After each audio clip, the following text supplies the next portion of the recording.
테슬라 낙관론의 데모인 아크인베스트의 캐시 우드는 블룸버그 인터뷰에서 테슬라의 현재 행보에 대해 의견을 펼쳤습니다. 그녀는 일론 머스크의 정부 효율 부서 활동으로 인한 브랜드 손상 및 유럽 시장에서의 판매량 감소에 관한 기자의 질문에 일론 머스크는 미국이 적자로 자멸하지 않도록 노력하기 위해 그 직을 맡았습니다. 물론 브랜드 손상은 있었습니다. 하지만 장기적이지 않다고 봅니다. 테슬라는 미국 로보택시 시장을 장악할 겁니다. 첫 로보택시는 다음 달 오스틴에서 출시됩니다. 주 단위 규제가 연방 단위로 바뀌면 로보택시는 미국 전역으로 빠르게 확산될 것입니다. 그것은 많은 사람들의 기대를 뛰어넘을 것입니다. 브랜드 손상은 머스크의 행보뿐만 아니라 거시경제도 영향을 줬습니다. 관세 전쟁으로 인해 모든 자동차 제조사가 고전했고 특히 1분기에 극심했습니다. 라고 하였습니다. 만약 특정 시장에서 제품의 판매량 하락이 장기적이고 회복하기 어려운 브랜드 손상이라고 정의한다면 현재 중국 시장에서의 레거시 브랜드들이 겪고 있는 심각한 판매량 하락 역시 브랜드 손상으로 간주해야 할 것입니다. 하지만 이러한 표현을 레거시에게 사용하는 언론은 거의 찾아볼 수 없습니다. 심지어 중국 시장은 유럽 시장보다 전기차에 있어서는 더 큰 규모임에도 말입니다. 이어 질문자는 로보택시가 유럽 모든 도시에 대규모로 도입될 거라 보십니까? 영국과 유럽 규제 당국은 FSD를 허용하지 않고 있습니다. 라고 물었고 캐시우드는 유럽은 시간이 걸릴 겁니다. 하지만 수요가 결국 끌어낼 겁니다. 사람들이 미국을 방문해 로보택시로 이동하며 영화를 보는 경험을 하면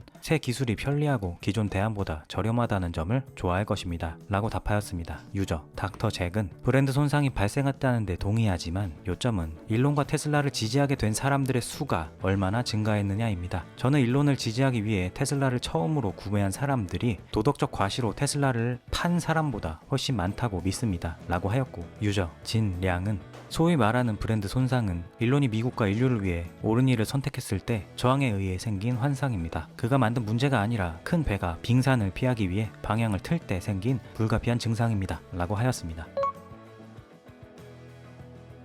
2025년 5월 20일 현재 열리고 있는 마이크로소프트 빌드 컨퍼런스에서 일론 머스크는 마이크로소프트 CEO 사티아 나델라와 화상 대담을 진행했습니다. 두 사람은 XAI의 그록 모델과 애저 협업을 통한 AI의 미래, 특히 일론 머스크의 비전과 실생의 적용 방안에 대해서 심도 있게 논의했습니다. 호스트 사티아 나델라는 일론 머스크를 향해 일론 초대에 응해주셔서 정말 감사합니다. 당신이 마이크로소프트에서 인턴으로 근무한 적이 있다는 사실을 알고 있습니다. 또한 오늘날 윈도우 PC로 게임을 즐기는 것으로도 유명하시죠. 라며 일론 머스크가 과거 마이크로소프트에서 인턴으로 일했던 의외의 이력을 공개하며 대화를 시작했습니다. 저는 이 사실을 전혀 몰랐었는데 이번 기회에 새롭게 알게 되었습니다. 이어 사티아 나델라는 마이크로소프트의 클라우드 플랫폼 애저에 XAI의 그록 3 모델을 공식 도입했다는 사실을 발표했습니다. 그리고 대화를 이어가면서 일론 머스크는 곧 출시될 그록 3.5와 본인의 인공지능 철학을 이야기하였습니다. 머스크는 그록, 특히 곧 출시될 그록 3.5는 첫 번째 원칙에서 추론하는데 초점을 맞췄습니다. 물리학 도구를 사고에 적용하는 겁니다. 근본적인 진실에 도달하려면 가장 신뢰할 수 있는 공리적 요소로 문제를 쪼개고 거기서부터 추론을 시작해 결론을 공리적 요소와 다시 테스트하는 방식입니다. 물리학에서 에너지 보존이나 운동량 보존을 위배하면 거의 틀린 겁니다. 그록 3.5의 핵심은 물리학의 근본을 기반으로 모든 추론에 물리학 도구를 적용하고 최소한의 오류로 진실을 추구하는 겁니다. AI 모델이 현실에 기반해야 한다는 게 정말 중요합니다. 제가 말했듯이 물리학은 법이고 나머지는 권고사항입니다. 사람의 법을 어기라는 건 아니지만 사람의 법을 어기는 사람은 많이 봤어도 물리학 법칙을 어긴 사람은 본 적이 없습니다. 어떤 AI든 현실, 즉 물리학에 기반해야 합니다. 예를 들어 자동차는 안전하고 정확하게 운전해야 하고 휴머노이드 로봇 옵티머스는 주어진 작업을 수행해야 합니다. 이런 것들이 인공지능 모델이 진실하고 정확해야 한다는 걸 보장하는 데 도움이 됩니다. 물리학 법칙을 따라야 하니까요. 그런데 아직 업계는 이 부분이 좀 간과되거나 충분히 논의되지 않은 것 같습니다. 진정한 지능을 가지려면 현실, 즉 물리학과 일치하는 예측을 해야 합니다. 이건 정말 근본적인 것입니다. 자동차와 로봇으로 이를 현실에 기반하게 하는 게 중요합니다. 라고 하였습니다. 인공지능에 대한 일론 머스크의 철학은 명확합니다. 현실을 기반으로 작동하며 최대한의 진실을 추구하는 것입니다. 그리고 이러한 명확한 방향이 있기 때문에 엄청난 집중력으로 빠르게 XAI 또한 성장하는 것이겠죠. 우리나라도 작년부터 이런저런 인공지능에 대한 이야기가 많이 나오고 있습니다. 정치권에 언론에서도 여러 기업에서도 나오고 있습니다. 심지어 인공지능과 전혀 상관없어 보이는 회사들, 그 제품들도 인공지능을 유행삼아 이게 인공지능입니다, 인공지능을 활용할 계획입니다 하면서 그 단어를 남발하고 있습니다. 그런데 안타까운 것은 일론 머스크처럼 인공지능에 대해 명확한 방향을 제시하는 정치인이나 기업가는 없어 보입니다. XAI 엔지니어들이 그록 3를 발표하면서 했던 말 중에 기억나는 것은 그들이 무리해서 자신들만의 데이터를 빠르게 구축해야만 했던 이유를 설명하며 이렇게 하지 않으면 경쟁에서 뒤처질 것 같았다 라고 말했던 것입니다. 그런데 그들이 말했던 촉박한 시간, 지체되면 큰일 날 그 시간이 불과 몇 개월 정도였습니다. 그들은 몇 개월 단위만 지체되면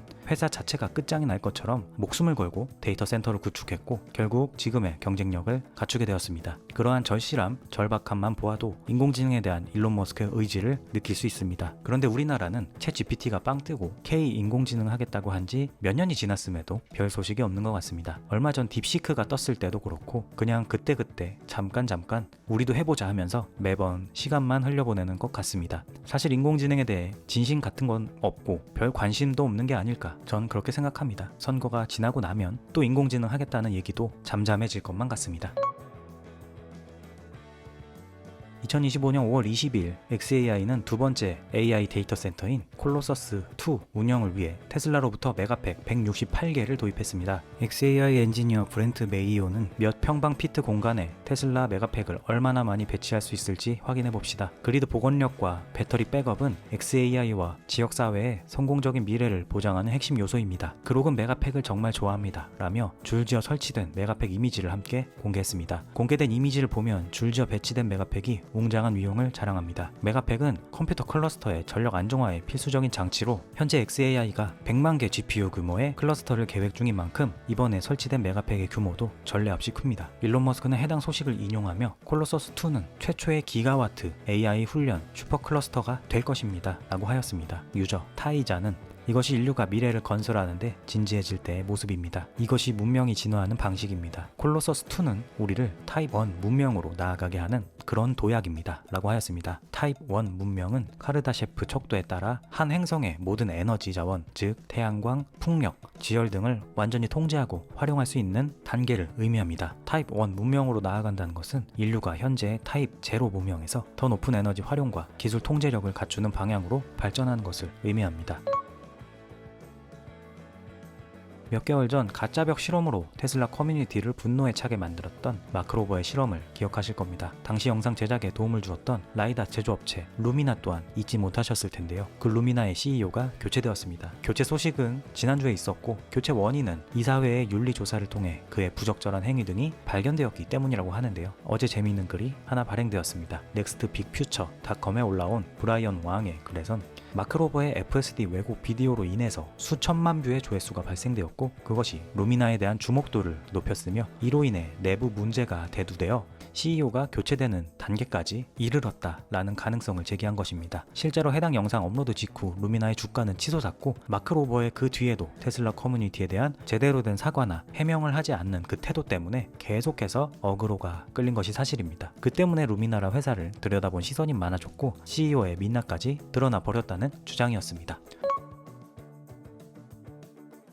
이 소식도 앞선 이야기와 어느 정도 이어집니다. 라이다에 관한 이야기이기 때문입니다. 볼보 EX90의 라이다 센서를 가까이서 촬영하면 카메라가 손상된다고 합니다. X의 공유단 게시글에 첨부된 영상 속에는 라이다를 향해 영상을 촬영하자 촬영 화면에 이상한 빛 점들이 생겨나는 것을 볼 수 있습니다. 유저 데릭 왕은 사람들은 전자레인지에 대해 과민하게 반응하면서도 자동차 라이다가 고에너지, 고주파의 레이저를 방출하는 것에는 전혀 신경 쓰지 않습니다. 라며 의아해하였습니다. 2025년 3월 25일 방글라데시 임시 지도자 무함마드 유누스는 스타링크와의 상업적 계약이 3개월 내 체결될 것이라고 발표했습니다. 그리고 오늘 스타링크가 방글라데시에서 공식적으로 출시되었습니다. 일론 머스크도 X에서 해당 소식을 알렸습니다. 투자 전문가 AJ는 해당 소식에 그래서 바이든 행정부가 스페이스X와 일론 머스크에 대한 법적 공세를 펼친 덕분에 이제 방글라데시는 미국의 많은 지역보다 더 나은 인터넷 환경을 갖추게 되었습니다. 라고 하였습니다. 이 말은 바이든 행정부가 스페이스X와 일론 머스크를 상대로 법적 송사 및 행정 규제로 직간접적으로 사업을 방해했기 때문에 스페이스X의 스타링크가 미국 내에서의 제대로 확장되지 못했다고 비판하는 내용입니다. 그 결과 방글라데시 같은 나라가 오히려 더 빠르고 안정적인 인터넷 환경을 갖추게 되었다는 아이러니를 지적하는 것이겠죠. 실제로 바이든 행정부 하에서 연방항공청은 스페이스X의 스타쉽 발사 시 해양 생물에 미치는 영향을 평가하라는 요구를 하기도 했습니다. 일론 머스크는 그런 크고 작은 규제 속에서 매우 답답함을 느꼈다고 토로하기도 했었습니다.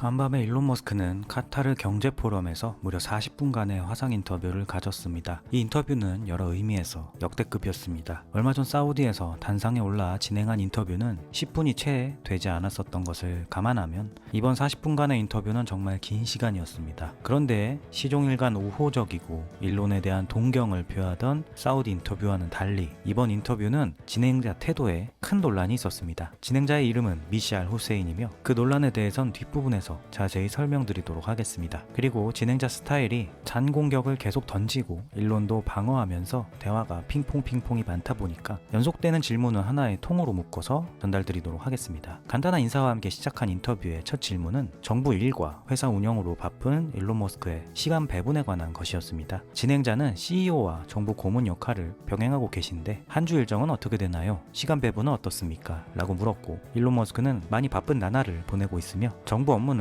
주 1에서 2일 정도 할애하고 있다 라고 답하였습니다. 진행자는 처음부터 도발적인 질문을 던집니다. 진행자는 테슬라의 최근 판매 감소와 반발에 대해서 이를 어떻게 반전시킬 계획입니까? 유럽 판매는 작년보다 감소했죠. 브랜드 이미지가 기후위기 선도 기업에서 논란의 기업으로 전락하였는데 어떻게 보시나요? 라면서 사면타 공격을 하였고 일론 머스크는 판매 감소는 이미 반전됐습니다. 유럽은 약세지만 다른 지역은 강세입니다. 판매는 이제 잘 되고 수요 문제는 없습니다. 주식 시가총액이 1조 달러를 넘으며 시장도 이를 인정합니다. 유럽은 모든 제조사에게 약세입니다. 일부 좌파 고객을 잃었지만 우파에서 얻었습니다. 판매는 강세이고 주가도 사상 최고에 가깝습니다. 걱정하지 마십시오 라고 답하였습니다. 영상을 보신 분은 아시겠지만 일론 머스크는 이런 공격적인 질문에 매우 평온한 표정과 태도로 답합니다. 순간적인 스트레스를 견디는 능력이 대단하다고 느껴집니다. 마치 그런 질문을 하길 기다렸다는 듯이 말입니다. 일론 머스크 팬들은 그가 공개석상에서 연설을 하거나 심지어 테슬라의 무슨 데이 이벤트 단상에서도 말을 자주 더듬어 왔다는 것을 잘 알고 있을 겁니다. 혼자서 대중을 상대로 말할 때 특히 그런데요. 그런데 이렇게 1대1 대화를 할 때 특히나 공격적인 질문을 받았을 때는 오히려 전혀 당황을 하거나 말을 더듬지 않고 뒷부분에 가서 보시겠지만 역공까지 하기도 합니다. 투사의 기질이 있어서 그런지 싸움 상황에서 강한 것 같습니다. 볼수록 정말 신기한 사람입니다. 이어서 질문자는 560억 달러 보상 패키지가 법원에서 2번 무효화됐는데 이는 결정에 영향을 미치나요? 정치적 활동에 대한 후회는 없으신가요? 라고 물었고 일론은 그 판결은 법복을 입은 정치 운동가들에 의해서 내려진 것이고 돈이 중요한 것이 아니라 테슬라의 미래 전략을 위한 의결권 때문에 중요합니다. 정치적 활동은 필요했기 때문에 한 것입니다. 테슬라 테러를 조직한 사람들은 용납하지 않을 것이고 그들은 감옥에 갈 것입니다. 라고 답하였습니다. 그리고 다음은 스페이스X 관련하여 질문자는 스페이스X가 군용 드론을 만들까요? 스타링크의 상장 가능성은 어떻습니까? 라고 물었고 머스크는 스페이스X는 군용 드론을 만들지 않고 다른 무기 사업에도 계획이 없습니다. 스타링크 상장은 언젠가 할 수 있습니다. 그러나 서두를 생각은 없습니다. 라고 하였습니다. 그리고 인터뷰의 뒷부분으로 갈수록 대화가 과열됩니다. 그리고 이 인터뷰 진행자는 카타르 경제포럼이라는 자리에 걸맞지 않는 질문들을 마구 던져댑니다. 그녀는 마치 일론 머스크의 인사청문회의 국회의원이라도 된 것처럼 혹은 일론 머스크를 신문하는 검사라도 된 것처럼 그에게 잘못을 따지기 시작합니다. 진행자는 AI 규제에 대해 3년 전 당신은 AI가 위험하다며 연방 규제기관이 필요하다고 강하게 말씀하셨습니다. 이제는 규제 축소에 대해서 더 초점을 맞추시는 것 같은데 AI 규제에 대한 견해가 바뀌셨나요? 라고 따져 물었고 거기에 당신은 스페이스X를 통해 정부와 수십억 달러 계약을 맺고 있고 정부 효율부서를 통해 정부 내부 정보를 알게 됩니다. 이해 충돌 가능성은 없나요? 라며 사실상 범죄를 저지르고 있는 게 아니냐라는 뉘앙스의 질문을 하기까지 합니다. 다시 말하지만 이 행사는 카타르 경제포럼입니다. 이 정도면 거의 공적인 행사를 발판 삼아서 본인의 사적인 감정을 풀기 위해서 나온 듯합니다. 이게 얼마나 어처구니가 없는 상황이냐면 만약에 반도체나 신기술 관련 국제 행사에 이재용 회장을 불러다 놓고 삼성전자 경영자로서 비전이나 사명 같은 걸 물어보는 것이 아니라 그가 받아온 재판이나 그의 정치색, 도덕적 흠결, 상속 문제에 대해서 한 번도 아니고 40분 내내 연달아서 질문하는 것과 같습니다. 말도 안 되는 상황인 것입니다. 그런데 진행자 입장에서는 계속 덫을 놓는 질문을 하지만 일론 머스크는 쉽사리 그 안으로 들어가진 않습니다. 그리고 하이라이트는 남아공과 스타링크에 관한 질문이었습니다. 이 부분은 영상으로 보여드리겠습니다. Now, let's think about Starlink. Starlink is obviously a very, very good internet service. It's sought after all over the world. It's critical to the front line in Ukraine. It has also had more contracts coming its way, and there is some evidence that companies are allowing access to it because they want to be close to the Trump administration and send the right signal. So Bloomberg broke news today that the South African government is working around the rules on black ownership in order to allow Starlink in, and that is being done on the eve of the visit that President Ramaphosa is going to make to the White House. Do you recognize that as a conflict of interest? No, of course not. First of all, you should be questioning why are there racist laws in South Africa? That's the first problem. That's what you should be attacking. It's improper for there to be racist laws in South Africa. The whole idea with what Nelson Mandela, who was a great man, proposed was that all races should be on an equal footing in South Africa. That's the right thing to do, not to replace one set of racist laws with another set of racist laws, which is utterly wrong and improper. So that's the deal, that all races should be treated equally, and there should be no preference given to one or the other. Whereas there are now 140 laws in South Africa that give that basically give strong preference to if you're a black South African, and not otherwise. And so now I'm in this absurd situation where I was born in South Africa but cannot get a license to operate in Starlink because I'm not black. Well, it looks Does like that that's seem about. right to It you? looks Does like that that. seem right to you? Looks like that's about to change. I just asked you a question. Please answer. Does that seem right to you? Well, those rules were designed to Does that seem bring. right to you, yes or no? Those rules were designed to bring about an era of more economic equality in South Africa, and it looks like the government has found a way around those rules for you. I asked you a question. This is your interview. Everyone wants to hear from you. I asked you a question. Yes or no? Not Racist for me. laws, yes or no? Not for me to answer. I have got a question for you about your government must work like though and the racist laws, amount of then. savings. Why do you like racist laws?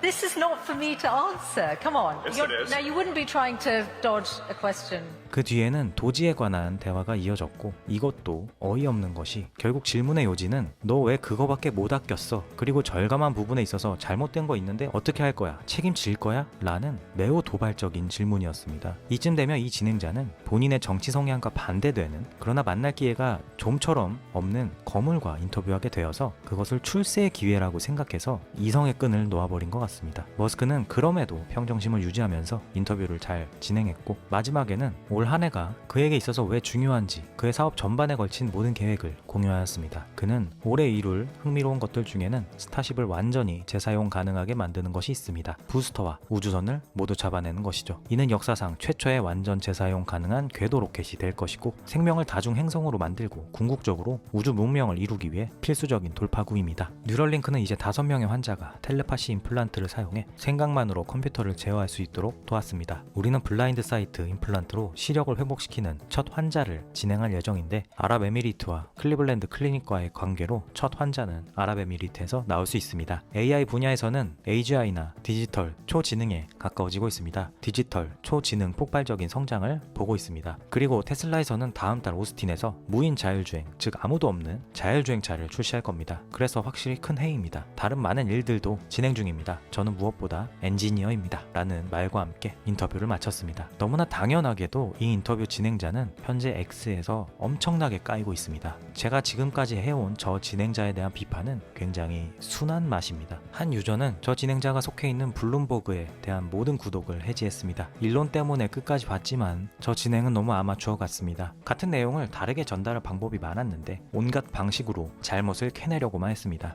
변호사라기보단 공격적인 검사 같았습니다 라고 하였고, 또 다른 유저는 그녀는 무슨 일이 있어도 공격 모드로 프로그래밍된 NPC 중 하나입니다. 일론이 그의 회사에 자선활동에 대해 말할 때도 그녀는 매우 건조하게 OK라고 답한 뒤 바로 공격 모드로 들어섰습니다 라고 분노하였으며, 유저 켈빈은 그녀는 질문을 빙자해 비난을 던지는 전형적인 레거시 미디어 기자 수법을 씁니다. 예를 들어 푸틴과 얼마나 자주 대화하냐고 물은 게 그렇습니다. 일론은 5년 전 화상통화 한 번과 푸틴에게 도전장을 던진 엑스포스트 뿐이라고 명확히 밝혔습니다. 그러자 그녀는 당신 입장에서 명확히 할 기회를 준 것뿐이야 라면서 발을 뺐습니다 라며 터무니없어 하였습니다. 카타르 포럼 인터뷰는 진행자에 의해 망쳐진 역대급 최악의 인터뷰라고 해도 과언이 아니었습니다. 그나마 일론 머스크가 최소 5년간은 회사를 떠날 생각이 없다는 것을 확인한 것 외에는 아무 수확도 없는 인터뷰였습니다. 그녀는 현재 블룸버그 소속이고 이전 직장은 BBC였습니다. BBC 하면 기억나는 인터뷰가 있으실 겁니다. 일론 머스크가 BBC 기자를 면전에 대고 거짓말쟁이라고 했던 그 인터뷰 말입니다. 그녀의 이런 태도에는 아마 이전 직장 동료에 대한 안갚음도 없지는 않았을 것입니다. 그래도 이렇게 티를 내면 안 됐습니다.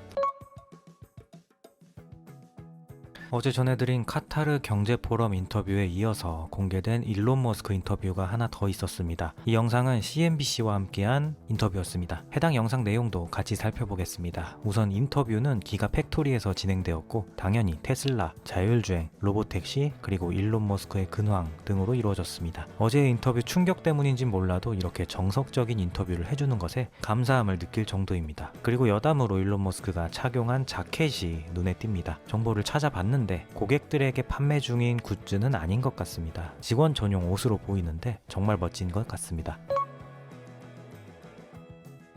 진행자는 일론에게 초대해 주셔서 감사하다는 인사와 함께 인터뷰를 시작하였습니다. 그리고 곧바로 6월 말까지 오스틴 도로에서 완전 자율주행을 구현할 건가요? 한다면 그 자신감의 원천은 무엇인가요? 라고 핵심적 질문을 던졌습니다. 그리고 일론 머스크는 네, 할 겁니다. 우리는 24시간 7일 내내 운전자와 함께 차량을 테스트하고 있고 거의 개입이 필요 없는 상황입니다. 우리는 신중하게 진행 중이고 수천 대의 차량을 테스트하고 있는데 이로 인해 좀 이상한 상황도 생기고 있습니다.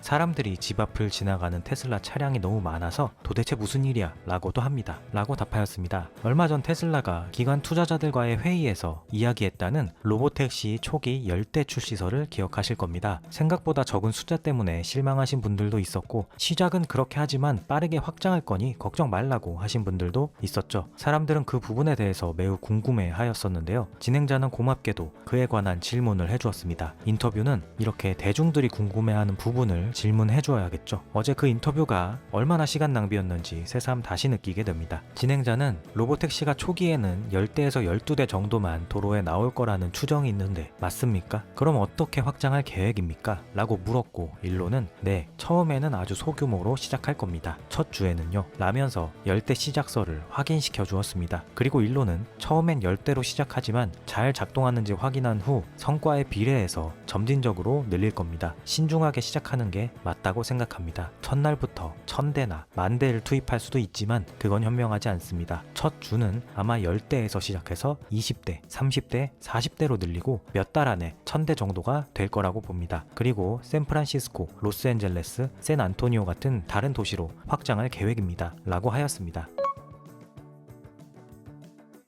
추가적으로 우버를 인수할 생각이 있느냐 하는 질문이 있었습니다. 일론은 그럴 의사가 없다고 명확히 하였습니다. 우버는 아니지만 리프트를 인수해야 한다고 며칠 전 열변을 토하던 게리 블랙이 생각나는 대목입니다. 그 뒤에는 우리가 아는 로보택시의 개념, 에어비앤비와 우버의 결합, 차가 돈을 벌어다 준다는 개념에 대해서 대화가 이어졌습니다. 일론 머스크는 확장은 시간 문제입니다. 오스틴에서 잘 작동하면 다른 도시에서도 잘 작동할 것입니다. 물론 뉴욕 도심 같은 특수한 경우도 있지만 미국 대부분의 도시는 오스틴과 비슷합니다. 오늘 타도 안전합니다. 원하시면 태워드리겠습니다. 라고 하였습니다. 진행자는 자율주행 기술, 타사 라이센싱은 고려하시나요? 라고 질문하였고 일론 머스크는 네, 여러 주요 자동차 제조사와 논의 중입니다. 우리가 자율주행 능력을 더 보여줄수록 라이센싱 수요가 늘 거고 우리는 기꺼이 도울 겁니다. 라고 하였습니다. 여러 주요 자동차 제조사와 논의 중이라는 말이 인상적입니다.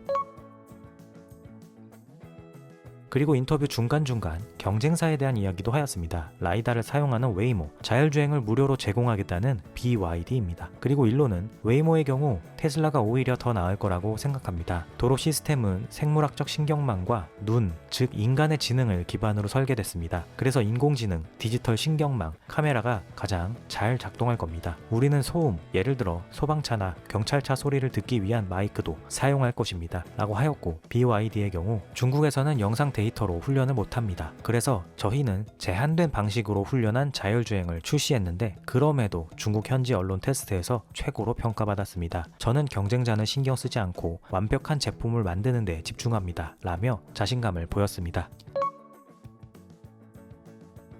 그리고 일론의 최근 행보에 관한 이야기도 하였습니다. 진행자는 당신의 정부 활동이 테슬라 브랜드에 손상을 줬다고 보는 시각도 있습니다. 2년 전에도 비슷한 질문을 했을 때 당신은 내가 하고 싶은 말을 할 것이다 라고 했었죠. 그걸 후회하십니까? 정부 효율부서는 그럴 만한 가치가 있었습니까? 당신은 이제 더 논란이 많은 인물이 됐고 일부 고객을 잃었을 수도 있습니다 라고 물었고, 일론 머스크는 아니요, 후회하지 않습니다. 자유로운 사회에서는 합리적인 선 안에서 원하는 말을 할 수 있어야 합니다. 표현의 자유는 민주주의의 기반입니다. 레거시 미디어가 거짓을 퍼뜨리는 게 효과적이라는 걸 배웠습니다. 예를 들어 제가 나치라는 식으로 말입니다. 저는 단 한 명도 해친 적이 없는데 말입니다. 판매량의 경우 장기적으로는 자율주행과 옵티머스가 회사의 재정적 성공을 좌우할 겁니다. 1분기는 모델 Y 공장 재정비로 생산이 중단됐습니다. 모델 Y는 세계에서 가장 많이 팔리는 차입니다. 지금 수요가 크게 회복되고 있습니다 라고 하였습니다. 그리고 머스크는 중요한 말을 하였는데요. 그는 테슬라의 수요는 절대적으로 회복되고 있습니다. 대부분의 소비자는 CEO의 정치적 견해를 신경 쓰지 않습니다 라고 하였습니다.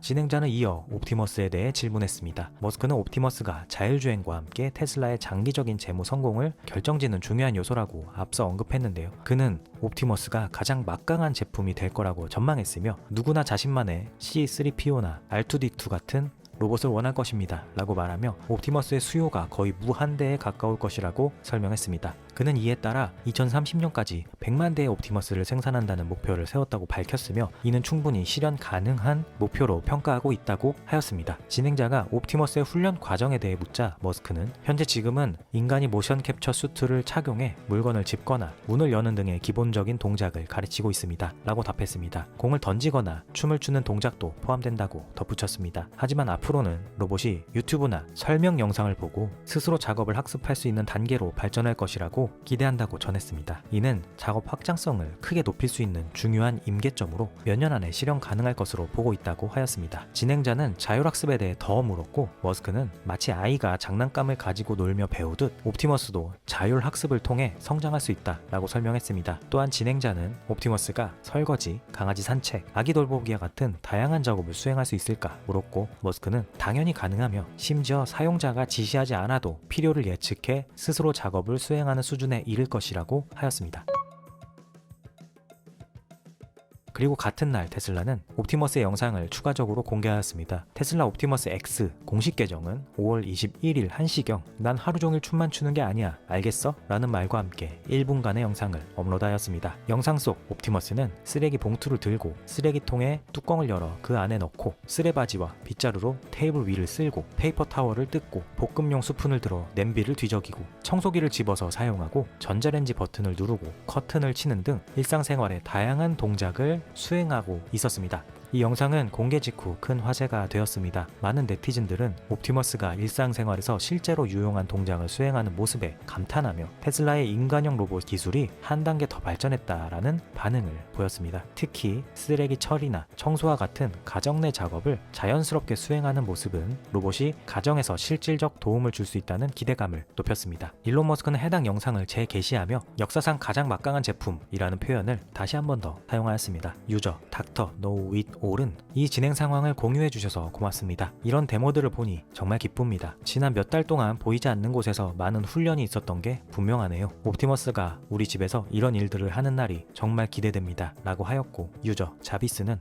옵티머스는 초고속 인터넷 접속을 지원할 거라고 생각합니다. AI와 함께 영구적 인터넷 연결이 가능하다면 모든 작업 정보가 즉시 이용 가능할 거라고 봅니다. 제 요점은 옵티머스가 아이패드를 들고 앉아서 유튜브 튜토리얼을 보는 모습을 상상할 수 있다는 겁니다 라고 하였습니다.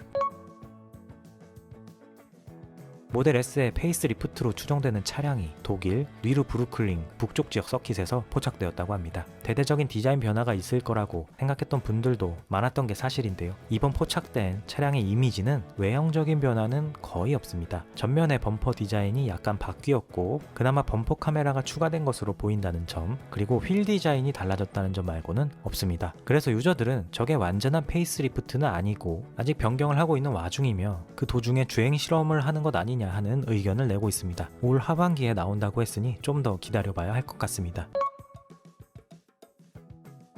2025년형 테슬라 모델 3가 최근 유로 NCAP에서 최고 등급을 받았습니다. 유로 NCAP 공식 웨브사이트에 따르면 2025년형 모델 3는 성인 탑승자 90%, 아동 탑승자 93%, 취약 도로 사용자 89%, 안전보조 87%의 점수를 받았습니다. 이 등급은 모델 3 후륜구동, 장거리 후륜구동, 롱레인지 4륜구동, 퍼포먼스 4륜구동 모두 해당됩니다. 테슬라 공식 계정은 5월 21일 해당 소식을 전하며 모델 3가 유로 NCAP에서 5성급 별 5개 종합 안전 등급을 획득했습니다. 특히 보행자, 자전거 이용자, 오토바이 운전자를 보호하는데 탁월한 성능을 발휘했습니다. 액티브 후드는 충돌 시 자동으로 올라가 취약한 도로 이용자의 부상 위험을 줄이고, 업그레이드된 알고리즘을 적용한 자동 긴급 제동 시스템은 오토바이 감지 성능을 향상시켰습니다. 또한 도어링 안전 기능은 사각지대에서 접근하는 사람이 있을 때 문이 열리는 것을 방지합니다. 안전 보조 기능을 강화하기 위해 전면 충돌 회피와 교차로 교통 긴급 제동을 새롭게 도입하여 잠재적 위협을 더 빠르게 감지하고 사고를 예방합니다. 마지막으로 차량 내 레이더 센서를 활용한 어린이 방치 감지 기능을 출시했습니다. 이 기능은 차량에 혼자 남겨진 어린이를 감지하면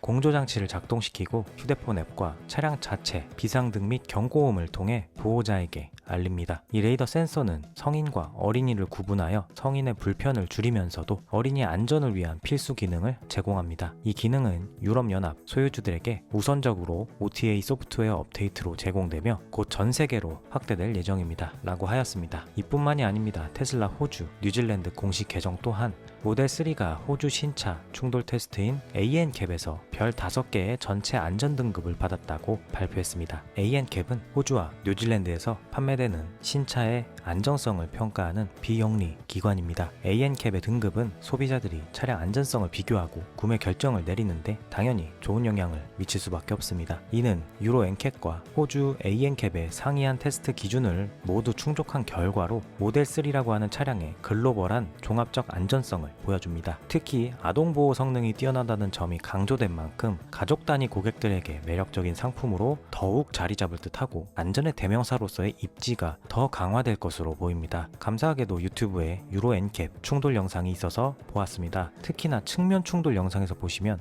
매우 빠른 속도로 충돌을 함에도 외형이 찌그러지지 않을 정도로 차체가 단단한 것을 알 수 있고, 특히나 인상적인 것은 내부 에어백이 전개되면서 탑승자끼리의 2차 충돌을 방지한다는 점이었습니다. 이 기능이 실제 사고에서도 중요한가 하시는 분들도 있겠지만 우리는 작년에 중국에서 벌어진 사고를 기억하고 있습니다. 수차례 공중에서 회전을 하고 매우 빠른 속도로 주변 차량과 바닥에 충돌을 했던 이 사고 속에서도 모델 Y를 타고 있던 부부는 의식을 잃지 않고 살아남았습니다. 그리고 심지어 스스로 폰을 들고 경찰에 신고까지 하는 모습을 보이며 엄청 화제가 되었는데요. 당시 영상에 보시면 중앙 에어백이 전개된 것을 확인하실 수 있습니다. 그 기능이 가장 싼 모델 3의 기본형 트림에도 당연히 들어가는 것입니다. 그리고 모델 Y 주니퍼 출시 때 담당 엔지니어들이 소개했던 기능인 차량 내 레이더 센서를 활용한 어린이 방치 감지 기능이 이번 안전 검사문에도 언급이 된 것으로 보아 모델 3에서도 활성화가 된 것입니다. 당시 설명에 의하면 부주의로 차 안에 아이가 방치된 경우 심박수, 호흡 등을 감지해서 창문을 내리거나 하는 조치를 취하는 기능이라고 했었는데요. 그 기능이 마찬가지로 가장 저렴한 모델 3에도 들어간 것이고, 역시 테슬라는 안전에 있어서는 타협하지 않는구나 하는 점을 보여줍니다. 유저 사이먼 P는 좋은 소식이네요. 테슬라가 특히 가족의 안전을 최우선으로 생각하는 모습이 정말 안심이 됩니다. 앞으로도 좋은 활동 부탁드립니다. 라고 해당 소식을 반겼으며, 유저 알프레도 곤티조는 이건 축복입니다. 테슬라는 정말 대단합니다. 우아함, 아름다움, 편안함, 기술 안전, 에너지 효율, 품질, 그리고 네 바퀴로 즐기는 재미의 대명사입니다. 테슬라는 100%짜리 차입니다. 라며 테슬라의 균형 잡힌 상품성에 감탄하였습니다. 도널드 트럼프 미국 대통령의 감세 공약을 실천하기 위한 세제 법안이 현지 시각 22일 미 의회 하원 문턱을 넘었습니다. 미국 하원은 목요일에 트럼프 대통령의 크고 아름다운 예산안을 215대 214로 통과시켰으며 이로써 7,500달러 세액공제 등 많은 전기차 관련 보조금 프로그램이 올해 말 종료되게 되었습니다. 이 법안은 신규 전기차 구매 시 제공되는 7,500달러 세액공제뿐만 아니라 중고 전기차 구매 시 제공되는 4,000달러 세액공제, 그리고 레벨 2 충전기 설치 시 제공되는 1,000달러 세액공제까지 폐지합니다. 또한 주택에서 청정 에너지를 생산하는 데 도움이 되는 태양광 보조금에도 영향을 미칠 예정입니다. 테슬라라티 같은 테슬라 우호적인 매체에서조차 이는 테슬라에게 장기적으로 좋지 않다고 평가하고 있으나 정작 전기차 보조금을 가장 강력하게 폐지하길 원하는 사람은 일론 머스크입니다. 일론 머스크는 테슬라가 보조금 없이도 경쟁 가능하다고 믿으며 그의 기업 운영 철학에 의해서 정부 보조금을 반대해왔습니다. 그리고 그것은 회사에 현금이 쌓인 최근 들어서가 아니라 그의 회사가 재정적으로 좋지 못하던 2010년대 후반부터 줄곧 그래왔습니다. 2018년 5월 그는 거대 레거시 경쟁자들은 테슬라보다 훨씬 더 많은 인센티브를 이용할 수 있습니다. 즉 테슬라는 정부 보조금 덕분에가 아니라 정부 보조금에도 불구하고 성장을 해왔다는 것입니다. 전기차 인센티브가 감소함에 따라 테슬라의 시장 상한액은 시간이 지남에 따라 상승했습니다. 참 이상한 일이죠 라고 하기도 했습니다. 이 글은 머스크는 오히려 보조금을 폐지하면 경쟁자들이 더 큰 타격을 입고 테슬라가 시장에서 유리한 위치를 차지할 것이라고 생각하고 있음을 보여줍니다. 또한 테슬라의 성공이 정부 지원이 아닌 자체 경쟁력에 기반했음을 강조하며 그때나 지금이나 보조금 폐지를 지지하는 입장을 확고히 하고 있음을 알 수 있습니다. 따라서 하원에서 보조금 폐지 법안이 통과된 것은 머스크 입장에선 당황스러운 일이 아니며 오히려 원하던 바임을 알 수 있습니다. 웨이모 공동 CEO가 CNBC와의 인터뷰를 가졌습니다. 그리고 그녀에게 질문자는 테슬라의 라이다 없는 전략과 웨이모의 라이다 및 매핑 기반 방식에 대해서 어떻게 생각하며 테슬라가 비용을 안전보다 우선시한다고 보십니까? 라고 물었고 그녀는 웨이모는 라이다와 매핑으로 안전성을 최우선으로 하며 5천만 마일 운행 중 사고 및 부상을 80% 이상 줄였습니다. 테슬라의 라이다 없는 접근은 비용 중심 관점에서 장점으로 보일 수 있지만 안전성 증명이 필요합니다. 자율주행 산업에서 사고는 전체 후퇴를 초래할 수 있어 모든 기업이 안전에 집중해야 합니다. 웨이모는 인간 운전자보다 뛰어난 시야와 안전성을 제공하는 기술 개발에 집중합니다. 테슬라의 카메라 기반 시스템은 혁신적이지만 안전성을 입증해야 하며 과거 자율주행 사고로 인해 신뢰 구축이 중요합니다. 테슬라의 출시는 웨이모의 사업 모델에 직접적 영향을 주지 않습니다. 웨이모는 차량 수보다 안전성과 효율적 승객 운송에 집중하며 전 세계 130만 명의 교통사고 사망자를 줄이는데 초점을 맞추고 있습니다. 라고 답하였습니다. 어제 모델 S 리프레시로 보이는 차량이 위로 브루클린 북쪽에서 포착되었다는 소식을 전해드렸었는데요. 모델 X의 리프레시로 보이는 차량 또한 포착이 되었습니다. 그리고 모델 S와 마찬가지로 모델 X 또한 외관의 변경점은 거의 눈에 띄지 않고 범퍼 카메라가 추가되었다는 점, 휠 디자인이 바뀌었다는 점이 다였습니다. 모델 S, X의 리프레시는 사실상 외관 변화는 없는 것이 기정사실인 듯하고 성능과 기능, 주행거리 등의 변화를 기대해봐야 될 것 같습니다. 그리고 작년 출시되어 중국 시장에서 맹활약하였던 샤오미 SU7의 SUV 버전인 YU7이 출시되었습니다. 스펙이 굉장히 준수합니다. 제로백 3.2초에 최대 681마력, 전면 마사지 시트, 중국 인증 기준 700km가 넘는 주행거리를 갖고 있습니다. 외관도 굉장히 잘 빠진 듯합니다. 다만 주행거리 관련해서 유저, 토니, 통은 YU7은 약 1000파운드 모델 Y보다 무겁고 100kWh 배터리로 비슷한 주행거리를 달성합니다. 테슬라 모델 Y는 78kWh 배터리로 1000파운드 더 가볍고 더 넓은 폭의 타이어를 사용하지만 YU7과 비슷한 주행거리와 더 나은 성능을 제공합니다. 두 차량 간에는 세대 차이가 있습니다. 라는 점을 지적했습니다. 배터리 용량 차이가 이렇게 나는 것은 차 무게도 무게지만 제조 원가를 고려해 본다면 모델 Y가 얼마나 더 설계 우위에 있는 압도적인 제품인지 알 수 있습니다. 그런 점도 참고하시면 좋을 것 같습니다.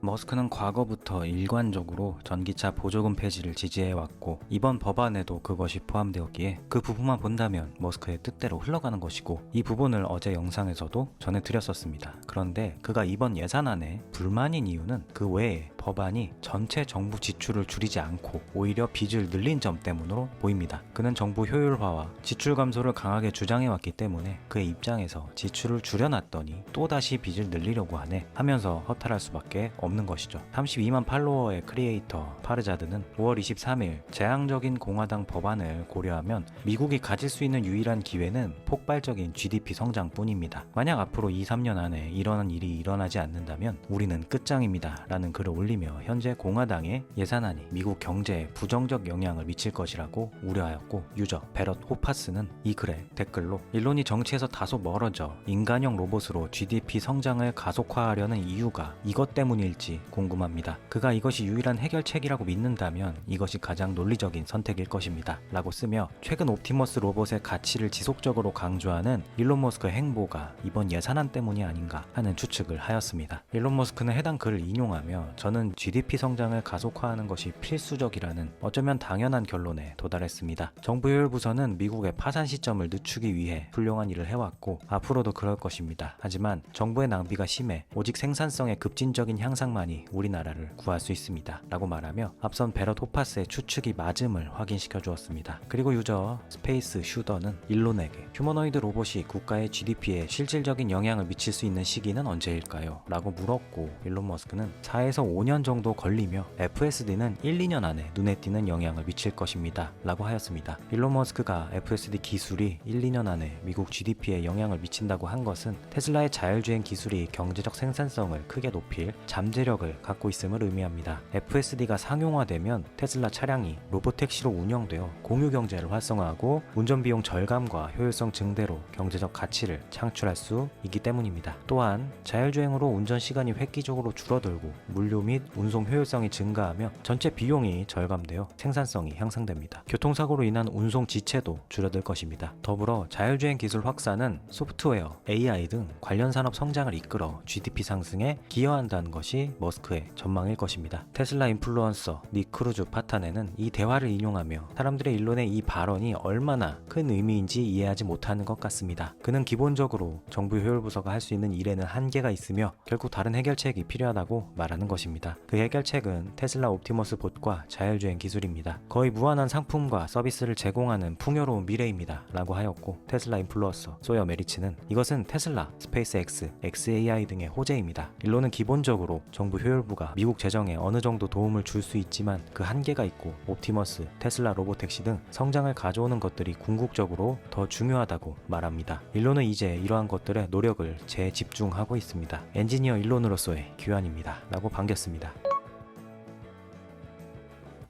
소요 메리츠는 또한 X에 일론은 새 행정부와 공화당이 장악한 의회의 약속 그리고 그들이 내세운 캠페인 공약에도 불구하고 현재 인센티브 구조와 정부 내 뿌리 깊은 특수 이익 집단 때문에 우리가 직면한 주요 문제들을 해결할 의미 있고 장기적인 변화를 이끌어내는 것이 거의 불가능하다는 것을 깨닫고 있는 것 같습니다. 그래서 정부 효율 부서가 계속해서 훌륭한 일을 하겠지만 일론이 말했듯이 그는 이제 주로 자신의 회사를 활용해 직접 나서서 지속 가능한 풍요의 미래로 우리를 이끄는 데 집중하고 있는 것 같습니다. 라는 내용의 글을 썼습니다. 이 글은 일론 머스크가 정부 효율부서에서 훌륭한 성과를 냈고 그 노력이 여전히 진행 중이지만 새 행정부와 공화당 의회가 내세웠던 지출 감소라는 선거 공약을 현실적으로 이행하기 어렵다고 판단한 것으로 보고 있습니다. 특히 정부와 특수이익집단에 얽힌 이해관계로 인해 의미 있는 변화를 이끌어내는데 한계를 느꼈을 것이라고 추측합니다. 23만 팔로워의 한 유저는 저는 이 의견에 전적으로 동의합니다. 저는 의회에서 지출을 줄이려는 그 의지가 그가 예상했던 것보다 훨씬 낮았다고 생각합니다. 정부 효율부서는 놀라운 일을 해냈지만 공화당은 실제로 삭감을 실행하지 못했습니다. 저는 개인적으로 엄청나게 실망했습니다. 라며 소요 메리츠의 의견에 동의하였습니다. 그리고 일론 머스크는 이 글에 등판하여 댓글로 맞습니다. 에휴 라면서 그들의 의견에 동조하였습니다.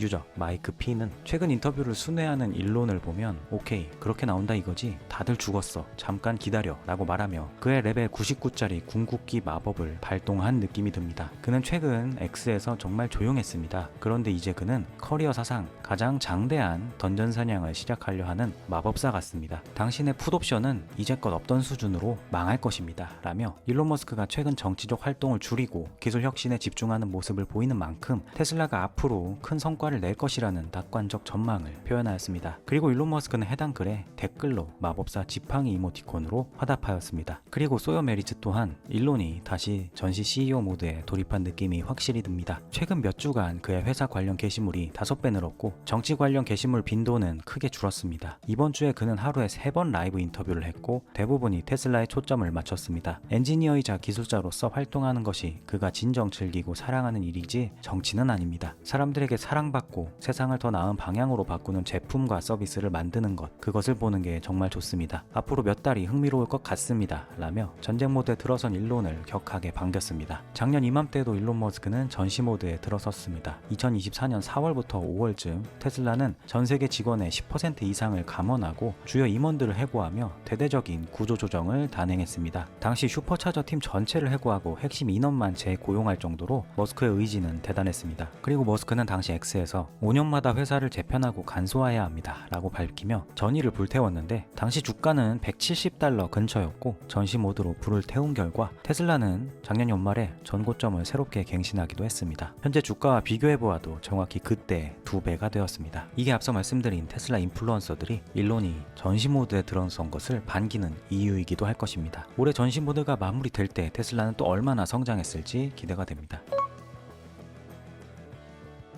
일론이 하원 통과된 예산안에 불만을 갖는다고 해서 정부 효율부의 활동에 회의를 느끼거나 현재 정부와 서로 등을 돌리거나 한 것일까? 그것은 절대 아닙니다. 미국의 현 재무장관 스콧 베센트는 오늘 폭스뉴스와의 인터뷰에서 요점은 정부 효율부의 노력이 정말 중요한 노력 중 하나라는 겁니다. 제가 헌신하고자 하는 것은 관료주의가 일을 너무 느리게 만들지 않도록 하는 것입니다. 일론 머스크는 이 세대 최고의 아마도 가장 뛰어난 사업가입니다. 그였기 때문에 이 일을 시작할 수 있었습니다. 존슨 상원의원에게 돌아가서 말하자면 우리는 비용을 통제해야 하고 정부 효율성을 통제해야 하며 정부를 바로 잡아야 합니다 라고 말하며 정부 효율부서와 일론 머스크에 대해 경의를 표하였습니다. 일론 머스크 또한 해당 영상을 확인한 후 정부 효율부서를 대신하여 진심으로 감사드립니다 라고 하였습니다. 정리하자면 앞으로 일론 머스크는 전시 CEO 모드를 지속하며 정치적 관여를 이전보다 줄이고 테슬라 혁신 가속화에 더욱 집중할 것으로 보입니다. 그렇게 옵티머스와 자율주행 기술을 꽃피워 한계에 부딪힌 미국 GDP 성장의 핵심 동력으로 삼겠다는 계획인 것입니다. 테슬라는 작년 전시 모드 이후 눈부신 성장을 하였습니다. 코텍스가 들어섰고 추가로 하나 더 짓는 중이며 상하이 메가팩 공장이 들어섰고 또 추가로 텍사스에 하나 더 짓고 있는 중이고 4개의 공장에서 동시에 모델 Y를 성공적으로 생산 전환에 램프업시켰으며 로보택시 출시가 목전에 와 있습니다. 옵티머스의 발전상은 말할 것도 없습니다. 무엇보다 주가가 2배로 뛰었습니다. 그리고 다시 한번 그는 전시 모드에 들어섰고 이제 앞으로 테슬라는 또 한 번의 큰 도약을 할 것으로 예상됩니다. 테슬라 공식 계정은 한국 시간 기준 5월 25일 새벽 도시 반대편에 물건을 배달해야 한다고 상상해 보십시오. 직접 운전해서 교통체증 속에서 시간을 낭비하는 대신 당신의 차가 스스로 그 일을 처리하고 당신은 업무를 보거나 다른 일을 할 수 있습니다. 돌아오는 길에 비싼 배달비 없이 커피 주문도 가져올 수 있습니다. 이것은 로보택시 미래에서 가능해질 것입니다 라는 글을 업로드하며 자율주행 기술과 로보택시 서비스로 만들어질 미래 모빌리티의 편리함을 묘사하였습니다. 교통체증에 스트레스 받을 필요 없이 물건을 도시 반대편까지 배달하고 오는 길에 커피를 테이크아웃 해오는 등 실질적인 이점을 언급한 것입니다. 단순히 물건뿐만이 아닙니다. 아이들을 학교에서 픽업하는데 가지 않아도 됩니다. 출퇴근을 하는 동안 책이나 영화, 유튜브를 보거나 업무를 미리 좀 해놓을 수도 있을 것입니다. 아니면 모자란 잠을 잘 수도 있겠죠. 유저 리키 리타르도는 해당 글의 댓글로 공항에 저를 내려주고 차가 스스로 집으로 돌아가면서 로보택시를 활용해 수익을 창출할 수도 있을 것입니다. FSD의 가능성은 무궁무진합니다 라며 테슬라 자율주행에 대한 기대감을 전했습니다. 테슬라 공식 계정 또한 관역 이모티콘을 올리며 해당 댓글에 동의하였습니다. 유저 엑스리치비는 획기적인 변화 같습니다. 로보택시의 미래는 우리의 일상을 완전히 바꿔놓을 것입니다. 운송 효율을 높이고 더 중요한 작업에 시간을 할애할 수 있게 해줄 것입니다. 자율주행 기술의 가능성은 무궁무진합니다 라고 하였습니다.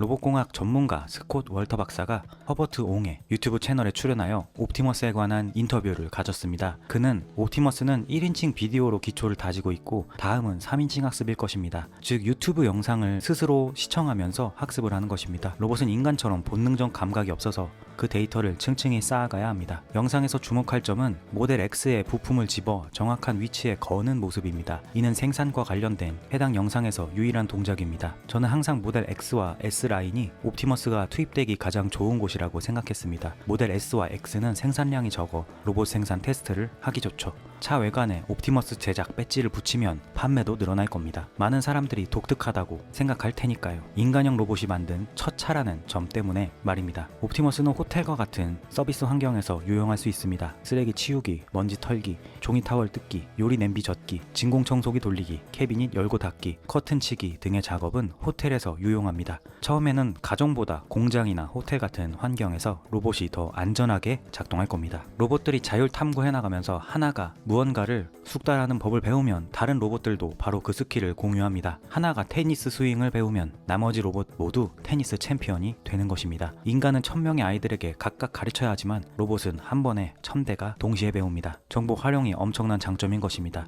하지만 그렇게 되려면 로봇이 자율 탐구를 할 수 있는 수준이 되어야 합니다. 위 로봇의 행사에서 옵티머스의 손은 컸습니다. 자이언트 손 같았습니다. 그런데 이번 공개된 옵티머스의 손은 정말 인상적입니다. 팔뚝도 더 컴팩트해졌습니다. 이전보다 작아 보입니다. 100만 대 생산을 2030년까지 한다는 이야기는 가능할 겁니다. 더 빨리 할 수도 있고 그 숫자는 터무니없지 않습니다. 라고 하였습니다. 이렇게 스콧 월터 박사는 1인칭에서 3인칭 비디오 학습으로의 발전, 생산 라인과 서비스 환경에서의 활용, 자율 탐구를 통한 스킬 공유의 효율성을 언급하며 옵티머스의 실용적 적용 가능성을 강조하였습니다. 특히 옵티머스가 공장과 호텔 등의 업무에서 혁신을 가져올 잠재력을 가지고 있다고 보는 것입니다. 2025년 5월 24일 저녁부터 X 플랫폼이 전 세계적으로 서버 장애를 겪었습니다. 사용자들은 로그인, 타임라인 열람, 다이렉트 메시지 전송 등 기본 기능 사용에 어려움을 보고했습니다. 장애의 주요 원인은 오리건주 힐스보로에 위치한 X가 임대한 데이터 센터에서 발생한 화재로 확인되었습니다. X 엔지니어링 공식 계정은 어제 데이터 센터 중단으로 인해 여전히 문제를 겪고 있습니다. 일부 사용자는 로그인 및 가입 서비스를 이용할 수 없으며 알람과 프리미엄 기능에 지연이 있을 수 있습니다. 팀이 전력을 다해 해결에 노력 중입니다. 기다려주셔서 감사합니다. 곧 업데이트 드리겠습니다. 라며 당시의 상황을 보고하였었습니다. 이 화재는 5월 22일 배터리실에서 시작되어 5시간 동안 지속되었습니다. 그리고 화재에 더해 백업 시스템의 작동 실패로 장애 복구가 지연되었습니다. X의 엔지니어링 팀은 장애 발생 직후 문제를 해결하기 위해 노력했고 5월 25일 현재 대부분의 서비스는 복구되었습니다. 일론 머스크는 해당 소식을 알리는 엑스데일리 뉴스의 게시글에 다시 일에 24시간 몰두하며 회의실, 서버실, 공장에서 잠을 자고 있습니다. X와 테슬라 그리고 다음 주 스타쉽 발사에 초집중해야 합니다. 중요한 기술들이 출시되고 있기 때문입니다. 이번 X 가동 중단 문제에서 보듯 대대적인 운영 개선이 필요합니다. 장애 복구 이중화, 백업 시스템이 작동했어야 하지만 그러지 않았습니다. 라며 이번 사태에 책임감을 느끼고 이를 개선하기 위한 노력을 다짐하였습니다. 유저 샤오시 양은 예상되었던 일입니다. 내부 및 외부 보안을 강화하세요. 올해 초와 같은 사이버 공격도 분명히 오고 있습니다. 여러분을 위해 기도하겠습니다. 라고 하였습니다. 그녀가 말하는 올해 초 공격은 3월 11일경 있었던 일이었습니다. 당시도 X의 기능이 마비가 되었었고 일론 머스크는 방송에 출연해 우크라이나 지역에서 유래된 IP 주소를 사용하여 플랫폼을 파괴하려는 대규모 사이버 공격이 발생했습니다. 라고 밝히며 당시 큰 파장이 일기도 했었습니다. 다만 이번과 그때가 다른 이유는 그때 일은 외부에서 공격에 의해서 발생한 것이고 이번에는 내부의 화재, 백업 기능 미작동으로 발생한 것이기에 굳이 따지자면 이번 일이 좀 더 심각한 문제라고 저는 생각합니다. 래퍼 2체인즈가 한 매체에 출연해 그의 사이버 트럭에 대한 애정을 과시하였습니다. 그는 본인의 자동차 컬렉션을 소개하던 중 저는 사이버 트럭을 갖고 있습니다. 사이버 트럭은 제가 가진 차 중에서 가장 편리하고 운전하기 쉬운 차량 중 하나입니다. 그래서 다른 차들은 차고에 세워져 있습니다. 오늘 아침에 사이버 트럭을 타고 어디 갈 일이 있었는데 그건 그냥 타기만 하면 됩니다. 시동을 걸고 기다릴 필요가 없으며 바로 출발할 수 있습니다. 주유소에 갈 필요도 없습니다. 애틀랜타 주유소는 세상에서 가장 위험한 장소 중 하나입니다. 갑자기 누군가가 총을 들고 공격할 수 있습니다. 하지만 저는 그곳에 갈 필요가 없습니다. 그리고 만에 하나 가더라도 이 트럭은 방탄이라 문제가 없습니다. 게다가 매우 빠릅니다. 사이버 트럭은 0에서 60마일까지 약 2.3초밖에 걸리지 않습니다. 정말 빠릅니다. 집에서도 충전 가능하고 전기가 있으면 어디서든 충전할 수 있습니다. 가격은 10만 달러가 좀 넘습니다. 다른 차는 50만 달러짜리도 있으며 대부분 20만 달러가 넘습니다. 람보르기니 같은 차를 보면 20만, 30만, 40만 달러입니다. 그에 비하면 사이버 트럭은 가격도 합리적입니다. 라며 사이버 트럭에 대해 애정 표현을 아끼지 않았습니다. 유저 RB는 해당 영상의 댓글로 저도 제 아내에게 똑같이 말했습니다. 저는 그냥 매일 사이버 트럭을 타고 싶다고 말입니다. 람보르기니나 페라리는 별로 신경 쓰지 않습니다. 매번 낮게 웅크려서 차에 타고 다리 공간도 좁은 차를 누가 원하겠습니까? 라며 투체인즈의 사이버 트럭 사랑에 동감하였으며 유저 키아는 그가 사이버 트럭 가격이 합리적이라고 언급한 점이 멋집니다. 물론 10만 달러가 모두에게 저렴한 건 아니지만 그는 50만 달러짜리 차들보다 10만 달러 차에서 더 큰 가치를 얻는다는 것을 명확히 강조했습니다. 그는 그 점을 이해하고 있습니다. 라고 하였습니다.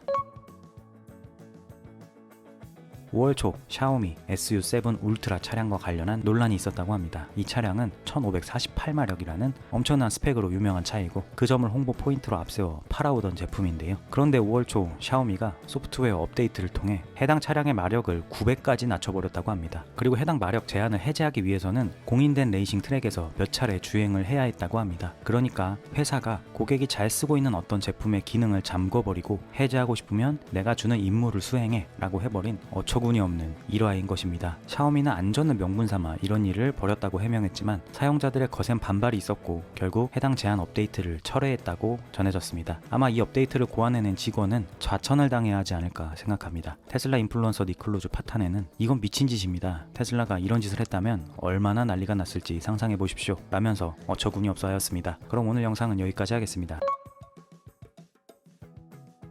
한국 시간 기준 5월 25일 오후 테슬라 투자자들을 설레게 한 소식이 전해졌습니다. 4만 팔로워를 가진 유저 SE 로빈슨 주니어는 X에 오늘 테슬라 브룩셔 메가팩토리 건설 현장의 사진입니다 라는 설명과 함께 4장의 사진을 업로드하였습니다. 해당 사진에는 주요 철골 구조물이 세워지고 지붕 프레임까지 완성된 테슬라의 세 번째 메가팩토리 건설 현장이 담겨 있었습니다. 그는 이어서 영상 또한 개인 유튜브 채널에 업로드하였고 드론 뷰가 아니다 보니 전체적인 느낌 파악은 어려웠지만 그래도 현장의 웅장함은 느낄 수 있었습니다. 테슬라는 텍사스 브룩셔에 새로운 메가팩토리를 건설 중이며 이는 라스롭과 상하이 메가팩토리에 이은 세 번째 생산 시설입니다. 텍사스 메가팩토리는 약 160만 평방피트 규모로 기존 공장의 총 면적보다 2배 정도 크며 테슬라는 약 2억 달러를 투자해 메가팩과 파워월을 생산할 계획이라고 합니다. 이 공장은 1,500개의 일자리를 창출하며 최대 가동 시 연간 100억 달러의 매출이 예상된다고 합니다. 현재 앞선 영상과 이미지를 보셨듯 골조공사 단계로 테슬라가 명확한 완공 시한을 밝힌 바는 없으나 2025년 말쯤 완공, 2026년 초쯤에 시범 생산을 시작할 것으로 추정됩니다. 금융 플랫폼 스톡스토리를 중심으로 활동하며 야후 파이낸스 등의 기사를 기고하는 독립금융 저널리스트 앤서니 리는 테슬라의 25년 1분기 실적 발표 당시 자료를 분석하며 테슬라 에너지 부문에서 주목하는 제품은 대규모 배터리 시스템인 메가팩으로 막대한 전력을 저장하고 분배합니다. 각 메가팩은 100에서 150가구에 24시간 전력을 공급하며 가격은 100만 달러 이상입니다. 메가팩은 전기차보다 높은 마진을 가지며 한 대의 메가팩 판매는 약 100대의 테슬라 자동차와 맞먹는 운영이익을 창출합니다. 테슬라가 에너지 사업을 확장하고 소프트웨어 서비스를 강화한다면 성장 가능성은 무궁무진하며 논쟁을 종결시킬 수 있습니다. 라고 하였습니다. 테슬라 에너지 부문은 지난 몇 년간 꾸준히 성장했습니다. 분기별 배포는 변동이 있을 수 있지만 연 단위로 보면 메가팩의 생산 및 배포량이 폭발적으로 증가했습니다. AI로 대표되는 급변하는 시대와 전력 수요의 급증으로 에너지 저장 시장이 계속 커지고 있으며 테슬라 에너지는 그 속에서 빠르게 성장하고 있습니다. 테슬라 에너지 공식 계정이 직접 업로드한 차트를 통해 보듯 테슬라 에너지 연간 저장 시스템의 배포량 추이는 2019년부터 2025년까지 꾸준한 증가세를 확인할 수 있습니다.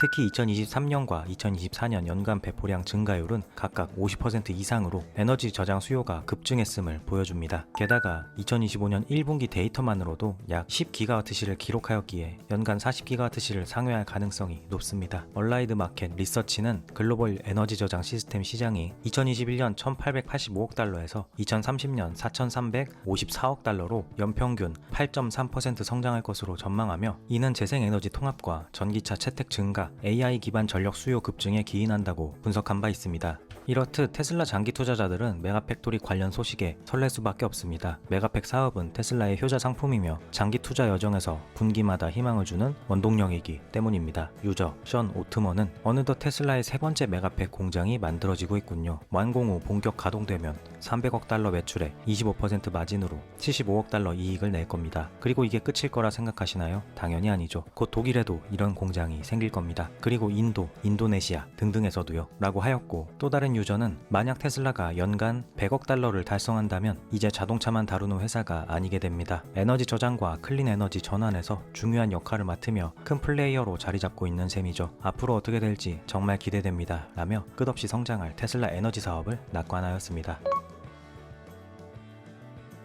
일론 머스크는 어제 한 영상을 공유하였습니다. 해당 영상은 기술 및 성장주에 대한 소식을 공유하는 투자 인플루언서 아밋의 영상이었으며 그의 뉴저지에서 보스턴까지의 5시간의 FSD 사용 후기가 담겨 있었습니다. 그는 영상에서 한 가지 말하고 싶은 건 어제 뉴저지에서 보스턴까지 가는 테슬라 FSD로 운전한 경험입니다. 처음으로 테슬라 차를 타고 5시간을 운전했습니다. 이전에는 최대 3시간이 전부였죠. 그때는 FSD도 없었지만 어제는 FSD였고 정말 놀라웠습니다. 차가 전혀 실수하지 않아서 제가 제어할 필요가 없었습니다. 완전 미쳤습니다. 중간에 밥을 먹으려고 잠깐 멈췄고 그게 다입니다. 처음 3시간 동안 아무 일도 없었고 다음 2시간도 마찬가지였습니다. 몇 번은 차선 변경이나 고속도로 출구를 제대로 하지 못할까 싶어서 제가 제어하고 싶었던 순간이 있었는데 차가 알아서 잘 해냈습니다. 이제 테슬라의 신경망과 인공지능에 대한 철학적 접근 그리고 기술적 실행 방식이 정말 최고라는 믿음이 생기기 시작했습니다. 다른 누구보다 낫죠. 로보택시는 확실히 확장하기 어려운 도전이겠지만 제품 자체는 너무 뛰어납니다. 그래서 테슬라가 오랫동안 광고 없이도 잘 나갔던 거겠죠. 제품이 너무 좋아서 사람들이 자연스럽게 찾게 되니까요. 로보택시 공개 때도 비슷할 거라고 생각합니다. 이건 정말 대단한 경험이었습니다. 내일 뉴저지로 돌아가는 5시간 동안도 다시 제어하지 않아도 되길 바랍니다. 솔직히 테슬라 주식을 더 매수해야 할 것 같습니다.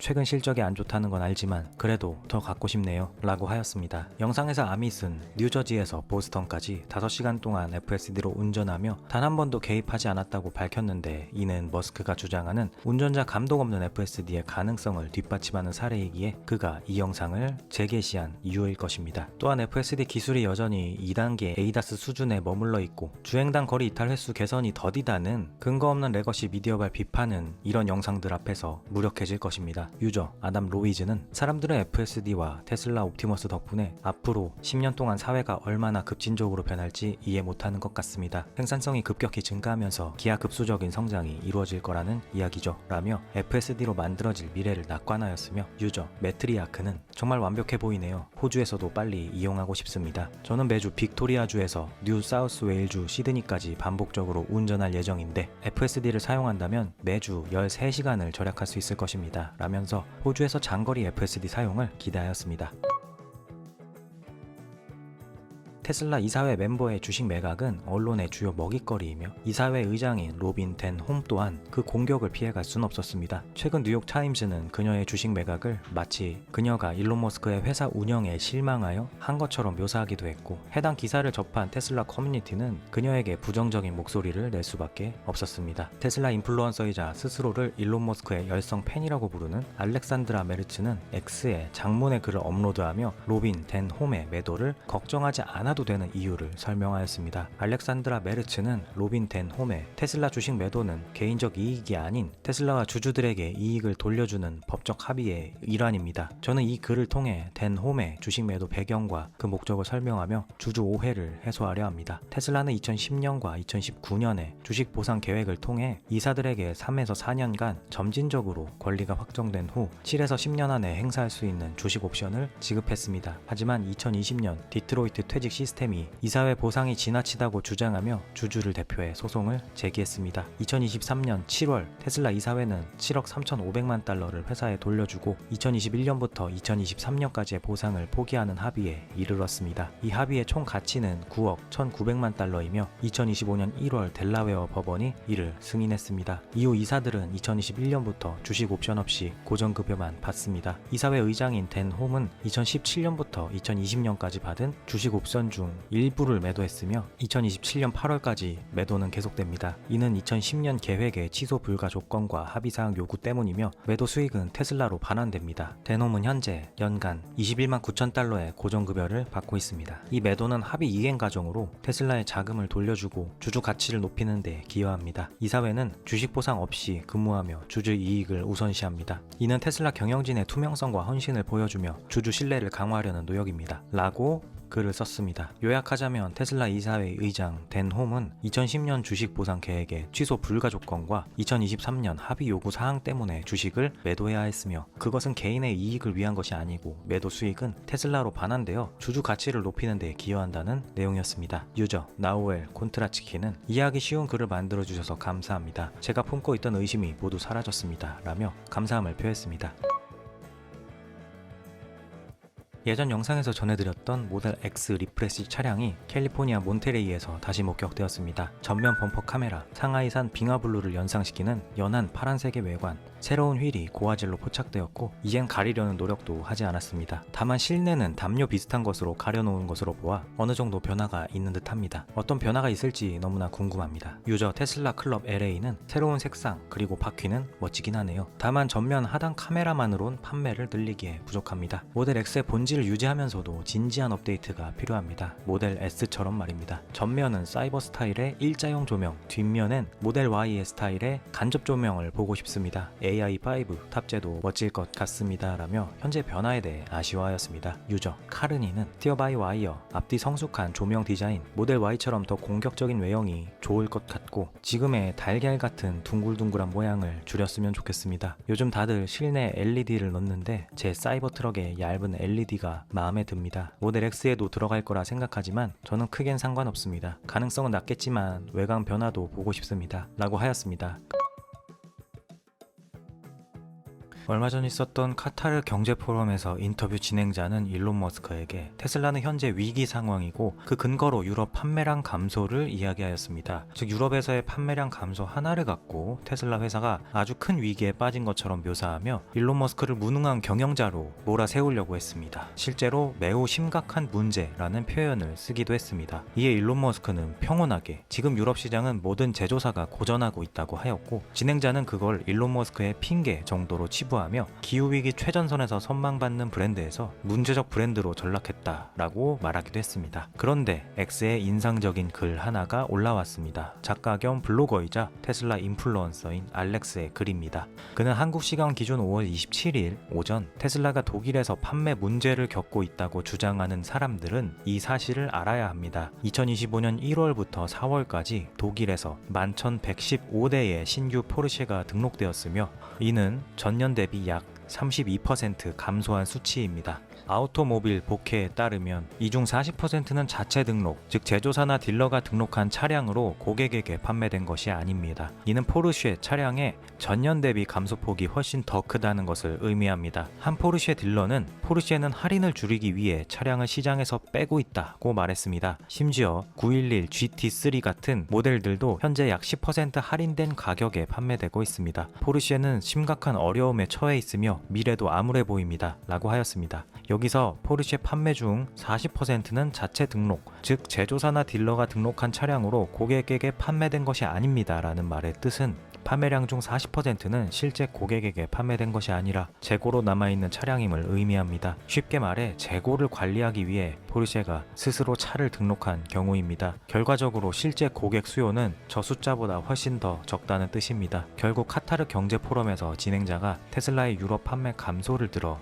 회사의 심각한 위기라며 일론 머스크를 비판한 것은 전체 시장 상황을 무시한 편향적 질문이었던 것이고 유럽에서는 모든 제조사들이 어려움을 겪고 있다고 말한 일론 머스크의 말이 옳았던 것입니다. 그리고 애초에 질문 자체가 특정 시장에서 예전엔 잘 팔렸는데 지금 안 팔리는 것을 두고 심각한 위기라고 말한다면 중국 시장에서 고전을 면치 못하고 있는 레거시 업체들에게도 같은 잣대를 들이대야 할 것입니다. 아니면 유럽 시장에서의 일시적 판매량 감소가 위기일 수밖에 없는 테슬라만의 특별한 이유를 같이 댔어야 했을 것입니다. 그런데 그런 제시는 없었고 그저 추궁을 하기 위한 문제 제기에 지나지 않았죠. 유저 더 로아는 글쓴이의 요점은 독일과 유럽 전체의 자동차 산업이 심각한 침체에 빠져 있다는 것인데 이는 테슬라의 독일 판매가 일론의 정치적 입장과 정부 효율부 활동으로 인해 떨어졌다는 이야기를 반박하는 것입니다. 라고 하였습니다. 제가 하고 싶은 말이 바로 이 말입니다. 앞선 소식과 어느 정도 이어지는 소식입니다. 스웨덴 자동차 업체 볼보가 전 세계 인력의 7%에 달하는 약 3,000명의 인력을 감축한다고 현지 시각 기준 26일 밝혔습니다. 볼보는 앞서 올 1분기 영업이익이 작년 동기 대비 60% 급감하였습니다. 그리고 여기에 더해 지난 4월부터 미국이 모든 수입차에 부과하는 25%의 관세 등 악재가 겹치자 구조조정에 들어간 것입니다. 감축 인원의 대다수는 스웨덴 직원이며 CEO 하칸 사무엘소는 이번 감축을 무역 장벽과 전기차 수요 변화에 대처하기 위한 조치라고 밝혔습니다. 국제 정세와 기술 발전 등으로 결국 전 세계 자동차 시장은 요동치고 있고 어떤 제조사도 맘 편하게 돈을 벌고 있지 못합니다. 매일경제가 인용한 중국 자동차 컨설팅 업체 오토모빌리티에 따르면 지난해 중국에서 판매된 자동차 중 BYD와 지리 자동차 등 현지 업체의 점유율은 65%였고 이는 2020년 대비 4년 새 2배 가까이 급등한 수치였습니다. 그리고 같은 기간 외국 업체 점유율은 64%에서 35%로 급격히 쪼그라들었습니다. 이에 스텔란티스 등 많은 서구 기업이 현지 브랜드에 밀려 중국 시장에서 점진적으로 철수하고 있는 상황이고 독일 폭스바겐은 15년 동안 지켜온 중국 내 최다 판매 브랜드 자리를 2023년 중국 전기차 업체 BYD에 내줬다고 합니다. 이런 전체적인 상황을 고려하면 테슬라는 꽤나 중국 시장에서 잘 살아남고 있다고 생각합니다. 유저 키스 룰란츠카프는 5월 26일 X에 테슬라가 노르웨이 도로청에 새로운 버전의 FSD OTA 업데이트 승인을 요청했습니다. 이 서한에 따르면 해당 FSD 버전은 UN 규정 79의 안전 요건을 충족하진 않지만 특정 차량 식별 번호와 소프트웨어 버전에 대해 1년간의 테스트 면제 기간이 부여되었습니다. 이는 노르웨이 교통 규정과 인프라의 기능을 테스트하고 적응시키기 위함이며 큰 어려움이 없을 것으로 보입니다. 테슬라 조직 내 유효한 운전면허를 소지하고 테슬라의 내부 안전 운전자 교육을 완료한 직원만이 수정된 시스템을 활성화할 수 있습니다. 언제쯤 유럽에서 FSD 감독형을 허용할까요? 라는 글을 업로드하였습니다. 이 글은 이해하긴 어렵지만 쉽게 말해 테슬라가 유럽 승인을 위해서 노르웨이에서 데이터를 확보하는 중이며 이번 FSD 감독형 새 버전을 위해서 추가 승인을 요청했다는 내용으로 보입니다. 승인 과정이 길어지면서 노르웨이다, 네덜란드다 말이 많고 어떻게 흘러가는지 알기가 어렵습니다. 저도 확실하진 않지만 제가 아는 바에 의하면 주 승인기관은 네덜란드 도로교통국이며 네덜란드 도로교통국은 유럽연합 내 차량 형식 승인을 담당하기에 승인 시 유럽연합의 전역 배포가 가능합니다. 그리고 노르웨이는 그 과정에서 뒷받침될 교통 데이터를 확보하는 곳이며 새 버전으로 확보하기 위해 이번에 버전 업데이트를 요청한 것으로 보입니다. 그래서 언제 승인이 되느냐? 이것은 알 수 없습니다. 왜냐하면 정치의 영역으로 보이기 때문입니다. 다만 우리는 이미 최근 공개된 암스테르담과 파리에서의 FSD 영상을 보았고 유럽보다 더했으면 더했지 덜하지 않은 중국 내에서의 기량 또한 확인했기에 기술적 부족함은 아님을 너무나 잘 알고 있습니다. 그저 빠르게 승인되기를 바랄 뿐입니다. 유저 피터 헬머는 저는 유럽에서 감독형 FSD가 허용되기 훨씬 전에 미국에서 비감독형 FSD가 가능할 것이라고 99% 확신합니다. 유럽연합은 과도한 규제와 관료주의의 땅입니다 라며 답답함을 호소하였습니다. 유저 라파엘은 가끔 그들이 의도적으로 그렇게 하는 것 같은 느낌이 들 때가 있습니다. 망가진 유럽 자동차 제조업체들을 보호하기 위해서 말입니다 라며 나름 합리적인 의심을 하였습니다. 일론 머스크는 오늘 발사 준비 중인 스페이스X의 사진을 재게시하며 모든 것이 잘 된다면 스타쉽은 내일 발사됩니다 라는 글을 업로드하였습니다. 이렇듯 스타쉽 9차 발사는 한국 시간 기준 5월 28일 오전 8시 30분에 텍사스 스타베이스에서 예정되어 있습니다. 스페이스X가 공개한 사진은 정말 예술적입니다. SF 영화의 한 장면이라고 해도 믿어질 정도로 정말 미래적인 느낌의 스타쉽과 하늘색이 대비를 이루며 전율을 일으킵니다. 일론 머스크 본인은 얼마나 벅차오를지 상상이 가질 않습니다. 이 발사는 이전 7차와 8차 비행에서 실패한 목표를 달성하려고 합니다. 폭바로 하늘을 수놓았던 파편을 보면서 우리는 애니메이션 너의 이름은의 한 장면 같다고 아름답다 표현했지만 그게 3연속이면 얘기가 달라집니다. 실패가 이번에도 반복되지 않기를 바랍니다. 그리고 또한 일론 머스크는 발사 전 스페이스X의 화성 계획에 대한 강연을 X에서 생중계할 예정이라고 하기에 내일 오전 스케줄은 넉넉히 비워놓으시는 걸 추천드립니다. 기가 네바다 세미 공장 관찰자 제네 글러가 신규 영상을 업로드하였습니다. 영상은 기존 내용의 반복이며 조금 더 완공이 가까워졌다는 내용이었습니다. 영상에서 그가 전달한 현황은 공사가 거의 완공 단계로 북동쪽 입구에 메가차저와 조명 기둥 설치, 포장 작업이 진행 중입니다. 거대 크레인이 공조 장비 설치를 위해 조립되었으며 다음 주 작동 예정입니다. 스탬핑 구역은 지붕과 벽이 완성되고 소규모 확장이 확인되었습니다. 배수 관리로 폭우 대비 메가팩 단지 설치 가능성이 보입니다. 는 내용이었습니다. 추가적으로 좋은 댓글이 있어 같이 보고자 소개드립니다. 본인이 닉네임 공개를 원하지 않을 수 있기 때문에 닉네임은 가렸습니다. 남겨주신 내용은 미국 정부가 대대적으로 추진할 원자력은 안정적인 기저 부하 전력을 제공하지만 전력 수요의 변동성, 특히 AI 데이터 센터의 급증과 재생에너지의 간헐성을 보완하기 위해 ESS가 필수적입니다. 메가팩은 원자력 발전소에서 생산된 전력을 저장하고 피크 시간대에 배분하여 전력망의 효율성을 높일 수 있습니다. 였습니다. 좋은 댓글을 달아주셔서 너무나 감사합니다. 5월 17일 전해드린 영상에서 토비아스 린드라는 기가 베를린 드론 관찰자가 기가 베를린에서 생산된 모델 Y들이 무인으로 이동하고 있는 것 같다 라는 말을 했다는 소식을 전해드렸었습니다. 그때는 그의 의견을 전해드리며 이게 사실이라면 너무 반가운 소식이고 기가 상하이도 곧 그렇게 되겠구나 하면서 좋은 예측만을 하였었는데요. 그것이 이제 예측이 아닌 확신이 되었습니다. 현지 시각 기준 5월 27일 업로드된 그의 영상에서 확실히 무인으로 움직이는 모델 Y의 모습이 포착되었기 때문입니다. 그 또한 해당 영상 업로드를 알리는 X 게시물에 새로운 모델 Y들이 이제 인간 운전자 없이 물류구역으로 운전하고 있습니다 라며 확정적 표현을 하였습니다. 영상을 보면 실제로 운전석에 아무도 없는 상태의 모델 Y가 스스로 운전하며 물류구역까지 가는 모습을 확인할 수 있습니다.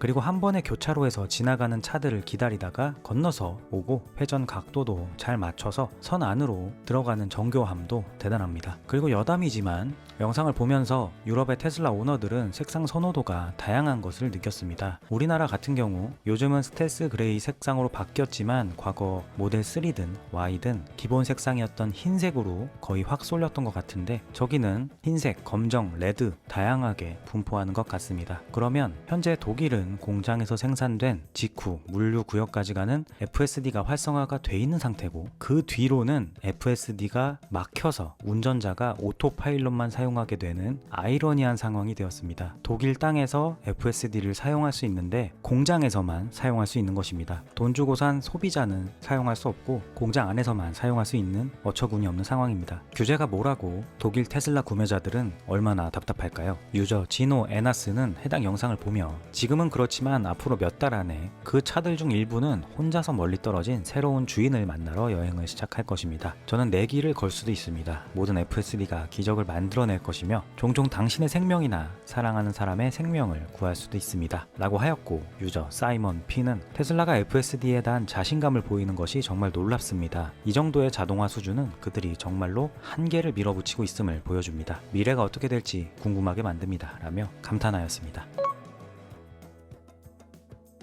어제 전해드린 대로 오늘 오전 스페이스X의 스타쉽 9차 발사가 있었습니다. 국내 언론은 기다렸다는 듯이 거의 10개 중 9개의 언론사는 헤드라인이 실패라는 단어를 부각해서 보도하였습니다. 이렇게 해야 조회수가 잘 나오고 언론사 수익이 유지가 되는 건 이해하지만 매번 이러는 건 좀 문제가 있지 않나. 이렇기 때문에 우리나라가 나라 자체가 일론 머스크에 대한 오해로 가득 차 있는 게 아닌가 좀 안타까웠습니다. 그런데 당사자인 스페이스X와 일론 머스크는 이번 발사를 두고 얻은 게 더 많은 긍정적인 성과로 받아들이고 있습니다. 발사 후 스페이스X는 공식 성명을 발표하며 슈퍼헤비 부스터는 2025년 1월 7차 시험 후 처음으로 다시 날아올라 33개 랩터 엔진으로 상승을 완료하였고 상단 부분과 고온 분리 방식으로 나눠졌습니다. 귀환 중 공기 저항을 더 활용해 착륙 연료를 아끼며 향후 성능 개선 데이터를 모았습니다. 하지만 착륙 연소 시작 직후 예기치 않게 부서져 발사 6분 만에 연락이 끊겼습니다. 스타쉽 상단은 6개 랩터 엔진으로 상승을 마치고 궤도 비행에 성공했습니다. 8차 시험 경험을 바탕으로 연결부 강화, 질소 청소 시스템, 연료 배출 시스템을 개선했습니다. 그러나 페이로드의 문이 열리지 않아 스타링크 모의 위성 8개 배치가 실패했고 방향 제어 문제로 엔진 재점화와 재진입 위치 조정이 안 됐습니다. 이후 자동 안전 장치로 압력을 배출하며 인도양 지정구역에 잔해물이 떨어졌습니다. 첫 재사용 부스터 비행 성공은 인류가 여러 행성에 사는 목표에 한 걸음 다가섰음을 보여줍니다. 라고 하였습니다. 일론 머스크 또한 스타쉽은 예정된 엔진 엔진 종료 시점까지 도달해 지난 비행보다 크게 개선되었습니다. 또한 상승 중 열 차폐, 타일에 손실이 없었습니다. 궤도 비행 및 재진입 단계에서 연료 탱크 압력 손실이 발생했습니다. 검토할 유용한 데이터가 많습니다. 다음 3번의 비행은 약 3에서 4주 간격으로 더 빠른 발사 주기를 가질 예정입니다. 라며 이번 발사의 성과를 강조하였습니다. 일론 머스크의 말에 의하면 이제 스타쉽은 한 달에 한 번씩 발사를 하는 것입니다. 9.6만의 팔로워를 가진 사업가 스티브 저베스는 과학의 진보는 실험의 속도로 측정되며 이는 새로운 발사체로서는 기록적인 속도입니다. 인류를 다행성종으로 만들겠다는 열망으로 스타쉽은 화성까지 갈 수 있는 완전 재사용이 가능한 유일한 플랫폼입니다. 라고 하였고, 또 다른 유저는 모든 시선이 이제 스타쉽 10번째 발사에 쏠립니다. 하지만 스페이스 X팀 전체와 당신에게 축하를 전합니다. 가능성의 한계를 넓히고 매 발사로 역사를 만들어가고 있습니다. 불타는 재진입부터 획기적인 혁신까지 당신은 로켓을 만드는 것이 아니라 별들 사이에서 인류의 미래를 구축하고 있습니다. 더 높이, 더 멀리, 더 대담하게 갑시다. 10번째 비행으로 전진합시다. 라며 그들의 성과를 축하하였습니다. 5월 27일 사이버트럭의 수석 엔지니어 웨스 모릴은 한 유튜브 영상을 언급하며 약 34만 킬로 주행한 모델 3가 나오는 유튜브 RS-EV의 비디오를 봤습니다. 용량이 12% 정도만 감소한 것이 정말 인상적입니다. 서스펜션 부식 몇 개와 아마도 앞 브레이크 패드를 교체한 것 같습니다. 모델 3와 모델 Y들 중 올해 운행되는 차량이 많아지고 있습니다. 해당 영상에서 보듯이 모델 3 Y는 올해 타도 좋은 차종임이 입증될 것으로 보입니다. 라고 하였습니다. 그가 언급한 RS-EV 영상에선 3년간 약 34만 7,600km를 주행한 21년식 모델 3를 정밀 분석하는 내용이 담겨 있었습니다. 배터리와 모터는 순정이고 배터리 효율은 88% 유지, 즉 12% 손실만 된 상태였습니다. 외관은 우리가 흔히 말하는 돌빵, 흠집과 페인트 벗겨짐이 있었으나 대체로 양호하였고 내장 상태도 마찬가지였습니다. 서스펜션 부시, 브레이크 패드는 주행거리가 있는 만큼 교체가 필요해 순정으로 교체하였습니다. 제가 이걸 보면서 느낀 건 제 모델 3가 이제 막 5만 킬로를 넘었습니다. 사실 요즘 3개월가량 업로드를 많이 하면서 컴퓨터 앞을 못 벗어나다 보니 차를 탈 일도 많이 줄어들었습니다. 아무튼 그 정도를 탔는데 늘 배터리 효율 줄어드는 거 아닌가, 주행거리가 좀 짧아진 것 같다 하는 생각이 탈 때마다 있었습니다만 제 생각에는 그건 외부 온도나 혹은 제 주행 습관에 따른 일시적인 예상 주행거리의 감소였던 거지, 영업 차량으로 34만 킬로를 탔는데도 12% 손실이면 사실상 제 차 배터리 효율은 거의 손실이 없지 않을까, 그동안의 손실은 그냥 기분 탓이 아니었을까 하는 걸 이번에 알게 되었습니다. 최근 1, 2년 새 국내에도 테슬라 차주분들이 많이 생기고 이 영상 보시는 분들 중에도 최근 테슬라 차량을 뽑으신 분도 많으실 텐데요. 각자 마음속에서 몇 년 타야겠다 하고 생각하는 기간이 있으실 텐데 그거보다 더 여유롭게 잡으셔도 되지 않을까 그렇게 생각합니다. 단 이 이야기는 테슬라에서 권장하는 충전 방식으로 했을 경우에만 해당될 것입니다.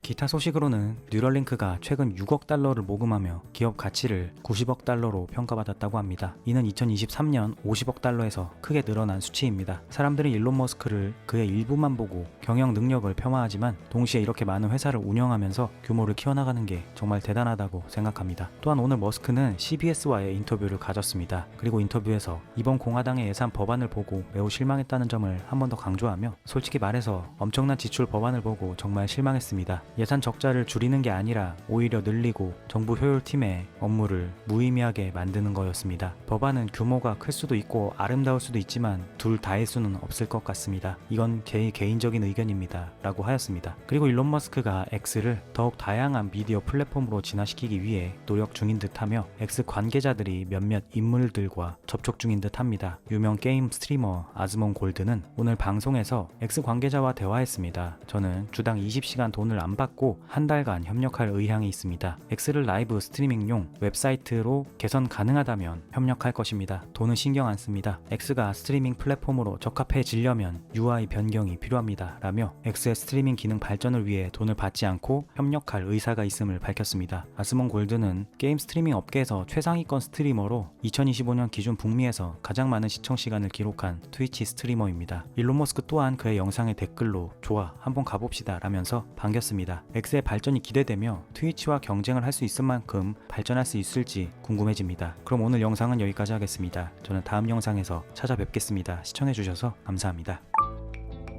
일론 머스크는 최근 젠슨 황의 과거 인터뷰를 재게시하였습니다. 인터뷰 속 젠슨 황은 제 생각에 휴머노이드 로봇의 첫 번째 사용 사례는 제조업일 것입니다. 전 세계적으로는 수천만, 많게는 1억 개의 일자리가 부족하고 인구 고령화와 출생률 감소로 노동자가 부족합니다. 따라서 세계는 더 많은 노동자가 필요합니다. 로봇 공학은 이를 보완하고 기업이 손실된 수익을 회복하며 생산성을 높여 인플레이션을 낮추는 최선의 방법 중 하나입니다. 로봇 공학은 이에 매우 중요할 것입니다. 다양한 분야 중 제조업이 가장 먼저 도입될 가능성이 높습니다. 이는 엄청난 잠재 시장입니다. 50조 달러 규모의 산업이 성장하고자 합니다. 라고 하였고, 또한 비슷한 맥락의 영상도 최근 공개되었습니다. Now, the amazing thing about human robotics is not just the fact that if it worked, it could be quite versatile. It is likely the only robot that is likely to work. And the reason for that is because technology needs scale. Most of the robotic systems we've had so far are too low volume. And those low volume systems will never achieve the technology scale to get the flywheel going far enough, fast enough, so that we're willing to dedicate enough technology into it to make it better. But humanoid robot, it is likely to be the next multi-trillion-dollar industry. 젠슨 황이 언급한 50조 달러 규모의 휴머노이드 로봇 시장은 역사상 존재하지 않는 규모입니다. 이를 이해하기 위해 역사상 가장 큰 산업들과 비교해 본다면 50조 달러는 현재 3조 달러인 애플의 시가총액보다 약 16배 더 큰 규모입니다. 그리고 글로벌 에너지 사업의 10배이며 현재 10조 달러 규모인 글로벌 헬스케어 산업의 5배에 해당합니다. 젠슨 황이 제조업에서 로봇 공학의 중요성을 강조한 발언을 일론 머스크가 재게시한 이유는 우선 그의 전망에 동의하는 것이고, 그리고 그렇게 열리는 그 시장을 테슬라 옵티머스를 앞세워 이끌고자 하는 의지의 표현일 것입니다. 젠슨 황은 로봇이 노동력 부족을 해결하고 생산성을 높일 수 있다고 보았으며, 이는 테슬라가 옵티머스를 통해 제조업 자동화와 효율성을 추구하는 목표와 일치합니다. 일론 머스크는 테슬라의 휴머노이드 로봇 옵티머스에 대한 수요가 폭발적으로 증가할 것을 예상하며 2027년까지 50만 대를 목표로 하고 있습니다.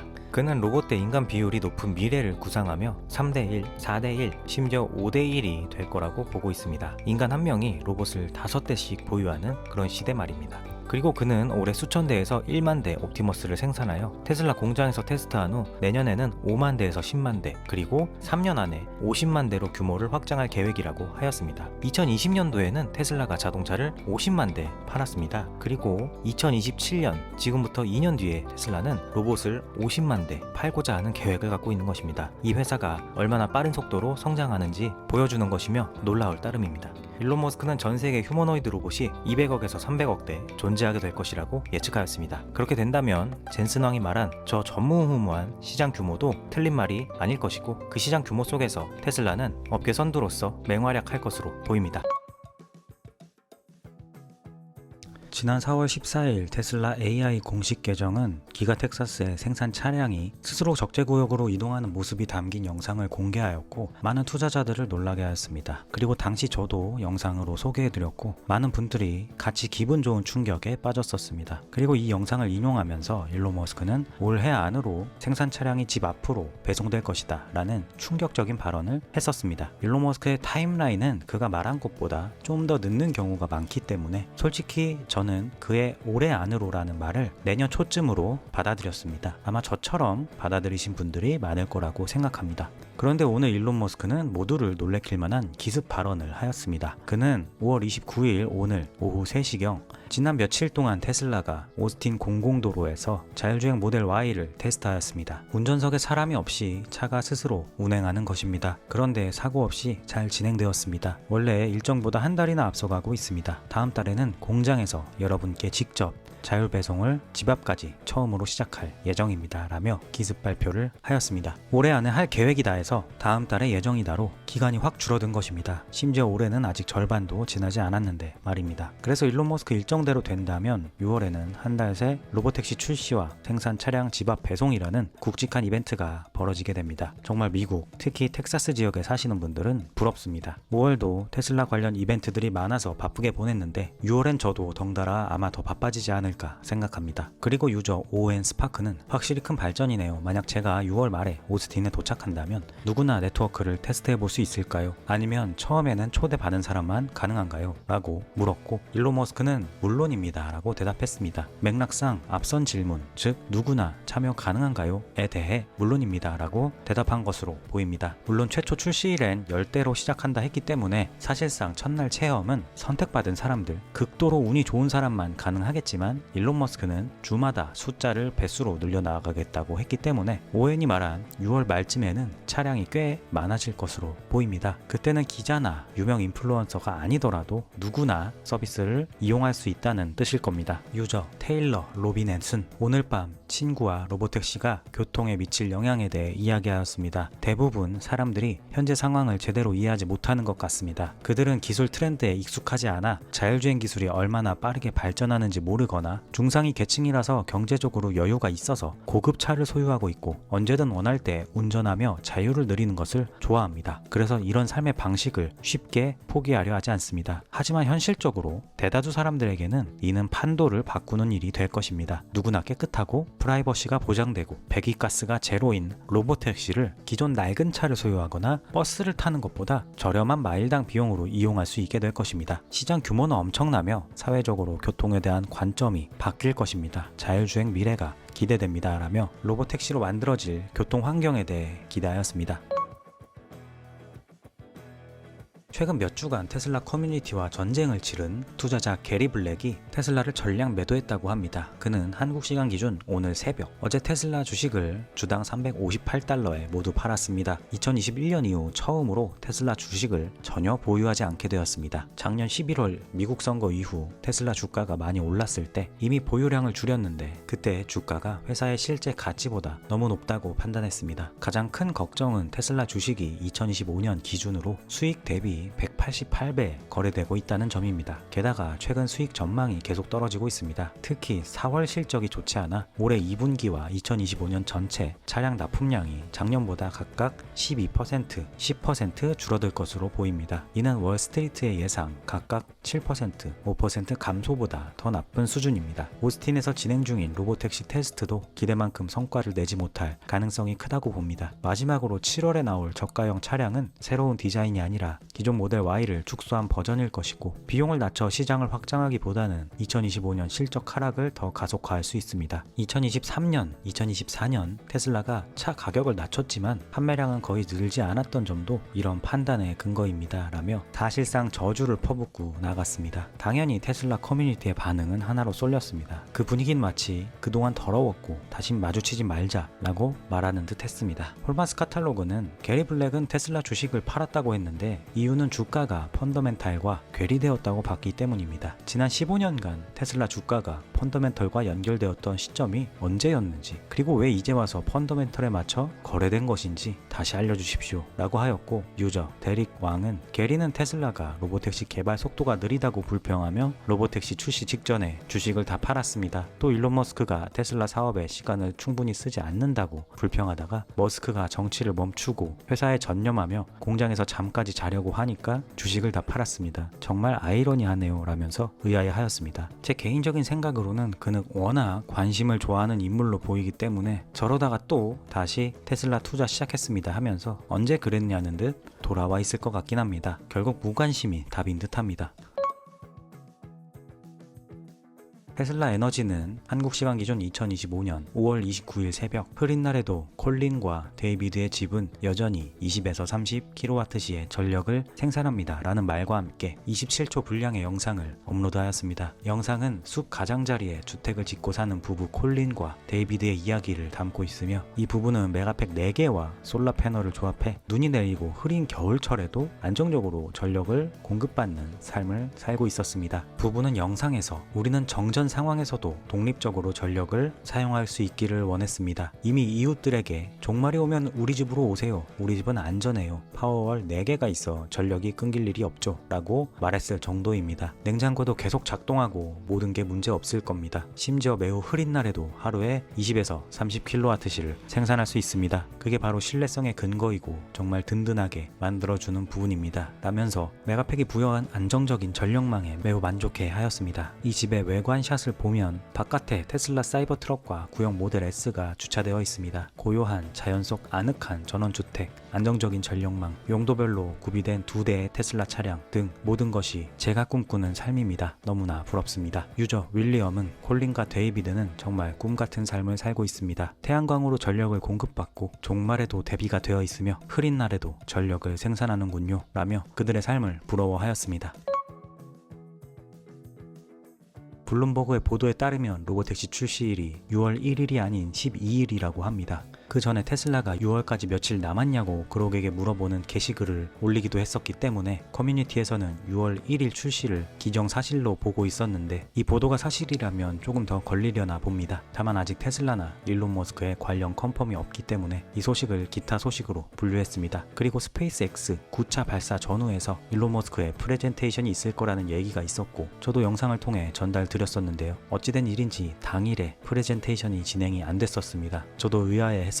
오늘 한 유저가 일론에게 그것을 물었습니다. 유저 스페이스 슈도어는 앞서 일론 머스크의 집 앞 배송 관련 글의 댓글로 정말 멋지네요. 그런데 발사 후에 예정이었던 2026년 화성 프레젠테이션은 언제인가요? 취소된 건가요? 모두 혼란스러워하며 스페이스X나 당신의 답변을 기다리고 있습니다. 라고 질문하였고 일론 머스크는 내일 업로드될 예정입니다. 라고 하였습니다. 그가 게시글에서 포스트라는 말을 썼으니 아마 영상을 녹화한 듯하고 그게 업로드될 것인가 봅니다. 그리고 같이 살펴볼 게시물로는 테슬라 인플루언서 제프 러츠가 새로운 저가형 테슬라 차량은 모델 Y의 축소 버전이 아닙니다. 테슬라가 1년 동안 고작 기존 제품의 옵션을 덜어내는 방안으로 저가형을 준비하진 않았을 겁니다. 제 생각으로는 테슬라가 내년에 모델 Y의 브랜드 인지도와 대규모 설비를 투자해 1개에서 2개 이상의 차량을 출시할 것입니다. 이는 다른 세그먼트와 크기의 문제를 해결하는 차량이 될 것입니다. 차세대 차량의 모듈을 활용해 비용을 줄이고 사이버캡보다 먼저 규모를 확장할 것입니다. 그건 단순히 모델 Y의 축소 버전이 아닙니다. 생각해 보십시오. 테슬라가 추가로 기능 축소된 모델 Y를 출시할 수도 있지만 이는 지난 4번의 실적 발표에서 언급된 차량이 아닙니다. 물론 이는 제 경험과 비판적 사고를 바탕으로 한 의견이며 틀릴 수도 있습니다. 곧 알게 될 것입니다. 라고 하며 새로운 저가형 테슬라 차량은 모델 Y의 단순 축소 버전이 아니라 모델 Y의 인지도와 설비를 활용해 다른 세그먼트와 크기의 문제를 해결하는 1개에서 2개 이상의 다양한 차종일 것이라 주장하였습니다.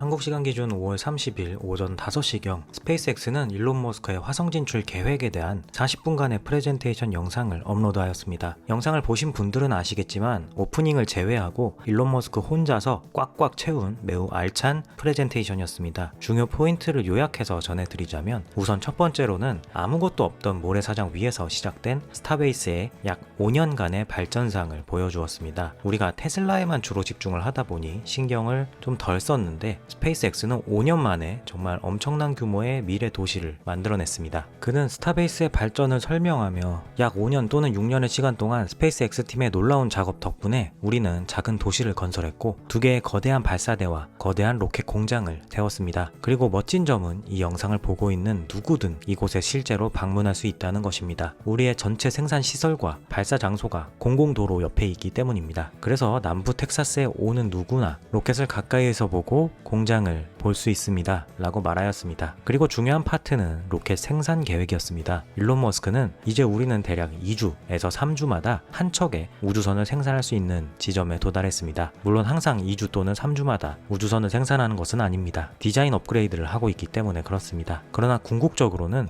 연간 1000척의 우주선을 생산할 수 있는 능력을 목표로 하고 있습니다. 즉 하루에 3척의 우주선을 생산하는 것입니다. 라며 엄청난 생산 계획을 공유하였습니다. 하루 3척의 로켓을 생산할 정도의 기술력은 그야말로 충격입니다. 우리가 스타크래프트를 하면서 듄을 보면서 꿈꾸던 우주 개척 시대가 열리고 있습니다.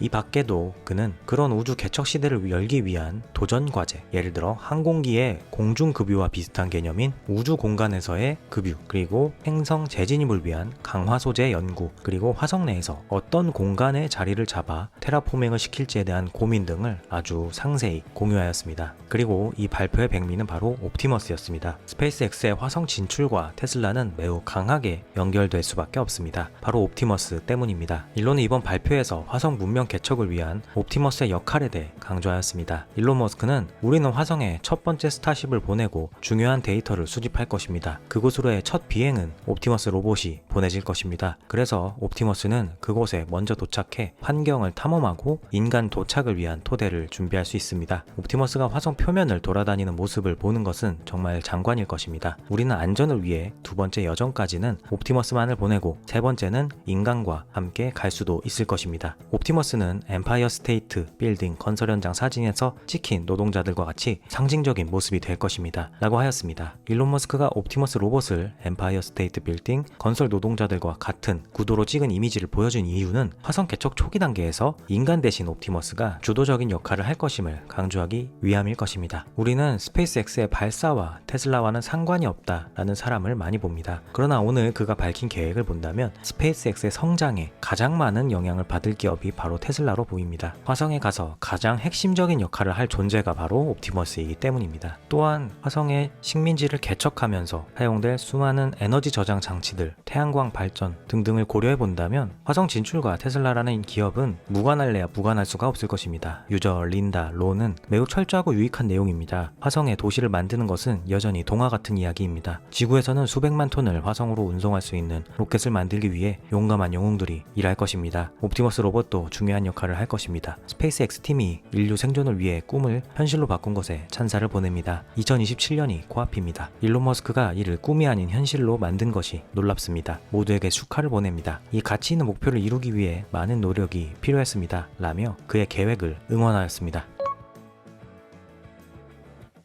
작년 수원에서 열려서 한국 테슬라 커뮤니티에 결속력을 보여줬던 K-라이트 쇼가 2025년에 다시 찾아옵니다. 9월 20일 평창 휘닉스 파크에서 개최되는 이번 라이트 쇼는 작년보다 규모를 2배로 키워서 진행된다고 합니다. 인생은 실전이다 채널에 올라온 홍보 영상을 같이 보도록 하겠습니다. 2024년 4월 6일 수원 월드컵 경기장을 가득 채웠던 1,000대의 찬란한 불빛은 한국 테슬라 커뮤니티가 단합하여 만들어낸 놀라운 기적이었습니다. 그날의 K-라이트쇼는 뜨거운 열정과 감동으로 가득 찼으며 1년이 지난 지금도 그 여운은 여전히 생생하게 남아 모두의 가슴을 따뜻하게 채우고 있습니다. 그 후로 한국에서 테슬라의 위상은 눈에 띄게 커졌습니다. 작년 한 해 동안 테슬라의 연간 판매량은 최초로 3만 대를 돌파하며 놀라운 성장세를 기록했으며 2025년 2분기 테슬라 전체 직원 회의에서 일론 머스크는 한국을 가장 빠르게 성장하는 시장으로 언급하며 그 잠재력을 높이 평가했습니다. 작년 처음 열린 테슬라 라이트쇼 행사는 많은 우려와 걱정이 있었습니다. 과연 1,000대의 차량이 한자리에 모일 수 있을까? 금전적인 보상 없이 오직 테슬라라는 브랜드에 대한 순수한 애정만으로 전국 각지에서 차주들을 불러 모을 수 있을까? 그러나 한테타님을 필두로 진행팀의 탁월한 리더십과 헌신적인 노력, 그리고 전국에서 모인 테슬라 차주들의 질서정연한 협조 덕분에 이러한 우려는 기우로 끝났습니다. 차주들은 테슬라에 대한 공통의 열정으로 단합했고 이는 행사의 성공으로 이어져 수원의 밤을 화려하게 빛냈습니다. 그리고 일론 머스크는 해당 영상에 멋지다라는 댓글을 남기기도 했습니다. 이 행사는 단순한 차량 모임 이상의 의미를 가집니다. 작년 행사 시점을 기준으로 대한민국 테슬라 누적 판매 대수는 전 차종을 합쳐 약 7만 대였습니다. 국산차나 다른 수입차에 비하면 매우 낮은 숫자입니다. 즉 7만 대 중 1,000대나 되는 차량의 차주들이 아무런 대가 없이 이 행사를 위해 전국 각지에서 모여주신 것입니다. 이는 한국 테슬라 커뮤니티의 강한 결속력과 열정을 세상에 보여주는 계기가 되었습니다. 국내 시장에서 테슬라의 인기 덕분에 2025년 5월 기준 테슬라 차량은 약 10만 대로 늘어났습니다. 새롭게 테슬라이프를 시작한 차주들 중에는 작년 행사에 차량이 없어 참여하지 못해 아쉬웠던 분들도 계실 것입니다. 작년 라이트쇼의 여운과 새롭게 테슬라이프에 합류하신 분들의 아쉬움을 모두 달래줄 테슬라 K-라이트쇼가 2025년에 다시 개최됩니다. 이번 라이트쇼는 작년에 1,000대에서 규모를 2배로 늘려 무려 2,000대의 테슬라 차량이 참여하는 대규모 행사로 기획되었습니다. 그리고 저희 인생은 실전이다 팀이 이번 라이트쇼의 공식 홍보팀으로 참여합니다. K-라이트쇼 2025는 9월 20일 토요일 2018년 동계올림픽이 열렸던 평창 휘니스파크에서 진행되며 아름다운 자연 속에서 펼쳐지는 화려한 라이트쇼는 또 한 번 전 세계의 이목을 끌 것입니다. 테슬라 K 라이트쇼 2025에서 역사적인 순간을 함께 만들어 보세요. 9월 20일 평창에서 2000대의 열정이 당신을 기다립니다. K 라이트쇼는 상징적인 행사인 만큼 많이 참여하셨으면 좋겠습니다. 프리몬트 공장에서 앞과 뒤 위장막으로 가린 차량이 테스트 중인 것이 포착되었습니다. 유튜버 맷갓 인월더니스가 올린 영상에서 포착된 이 차량은 커뮤니티에 격렬한 논쟁을 낳았습니다. 주요 쟁점은 저가형 차량이다, 저가형 차량이 아니다 였습니다. 우선 저가형 차량을 주장하는 사람들의 근거는 첫 번째로 모델 Y보다 짧아 보이는 차량의 비율이었고, 두 번째는 차량의 도어 핸들이 보이지 않는다는 것이었습니다. 그리고 그 반대쪽에서 저가형 차량이 아니라 주장하는 사람들은 자세히 보면 비율 차이는 거의 없으며 앞뒤 위장막과 원근법에 의한 착시일 뿐 모델 Y 퍼포먼스로 추정된다 라고 하였습니다. 제 생각은 저가형 차량에 좀 더 가까워 보입니다. 비율도 비율이지만 도어 핸들 때문에 그렇습니다. 모델 Y 퍼포먼스라면 도어 핸들이 없을 이유가 없어 보입니다. 여러분의 생각은 어떠신가요? 테슬라가 4번 연속 실적 발표에서 저가형 차량을 준비 중이라고 했기 때문에 지금쯤이면 저가형 차량도 공개될 만하지 않을까 생각을 합니다. 만약에 6월 중에 저가형 차량이 공개된다면 테슬라는 한 달 새 로보택시, 집 앞 배송, 저가형 차량 공개라는 3개의 굵직한 이벤트를 치르게 됩니다. 아마 테슬라 커뮤니티는 행복사하지 않을까 생각합니다. 한국 시간 기준 5월 31일 새벽 테슬라 슈퍼차저 공식 계정인 테슬라 차징은 장문의 글을 올렸습니다. 글의 내용은 뉴저지 유료 고속도로 관리국이 단독 제3자 충전 제공자를 선정하며 기존 64개의 슈퍼차저 충전기의 계약 갱신을 거부하고 철거를 요청했습니다. 테슬라는 3년간 이런 상황을 대비해 유료 고속도로 외부에 116개의 충전기를 구축하며 고객 불편을 최소화했습니다. 우리는 유료 고속도로 관리국의 시장 평균 이상의 조건, 즉 모든 서비스 플라자에 슈퍼차저를 구축하고 화면 달린 단말기를 제공하고 CCS1 유저들을 위한 매직독 업그레이드를 제안했으나 유료 도로 관리국은 그것을 거절하였고, 이 결정은 미래에 역행하는 것입니다. 테슬라는 여전히 유료 고속도로 내 투자를 원하며 이 결정이 번복되길 바랍니다. 그렇지 않으면 우리는 유료 고속도로 외부에 인프라 투자를 할 수밖에 없습니다. 였습니다. 요약하자면 뉴저지 유료 고속도로 관리국은 새로운 독점 사업자를 선정했고, 기존의 충전기를 64개나 설치해 놓고 자리 잡고 있었던 슈퍼차저를 보고 도로에서 나가라고 한 것으로 보입니다. 심지어 테슬라는 도로 관리국의 요구까지 적극적으로 들어줄 의향이 있음을 밝혔음에도 말입니다. 게다가 테슬라는 우리만 독점으로 있게 해달란 것도 아니고 우리 옆에 다른 업체들이 들어와도 좋다고 했는데 말입니다. 테슬라 재무부사장 샌딜 팔라니는 테슬라 차징의 게시글을 인용하며 테슬라는 슈퍼차저 네트워크를 개방하고 비테슬라 차량을 수용하기 위해 외부 투자가 아닌 우리의 자체 비용으로 하드웨어를 구축 및 배포했으며 다른 충전 제공 업체와의 공동 운영 및 경쟁을 지원합니다. 이는 독특한 태도이지만 모든 전기차 운전자 그리고 자연 환경이 승자가 되길 바라는 진심 어린 열망에서 비롯된 것입니다. 이 사명을 진정으로 믿는 모든 기관이 이를 보고 지지해 주길 바랍니다. 라며 뉴저지 유료 고속도로 관리국의 결정 번복을 호소하였고, 테슬라 인공지능 엔지니어인 윤타 차이는 테슬라 NACS와 CCS1의 크기를 비교한 이미지를 업로드하며 뉴저지 주정부는 NACS 대신 멍청한 CCS1을 사용하도록 강요합니다라며 답답해하였습니다. 홀마스 카탈로그는 해당 소식에 정말 엉망이군요. 슈퍼차저가 유일하게 괜찮은 전기차 충전소인데 이걸 없애는 건 테슬라만 타격 주는 게 아니라 그 지역 모든 전기차 운전자들에게 영향을 미치는 것입니다. 전기차 운전자들이 뉴저지 유료 도로 관리국을 고소해야 한다고 생각합니다라며 어처구니 없어 하였습니다.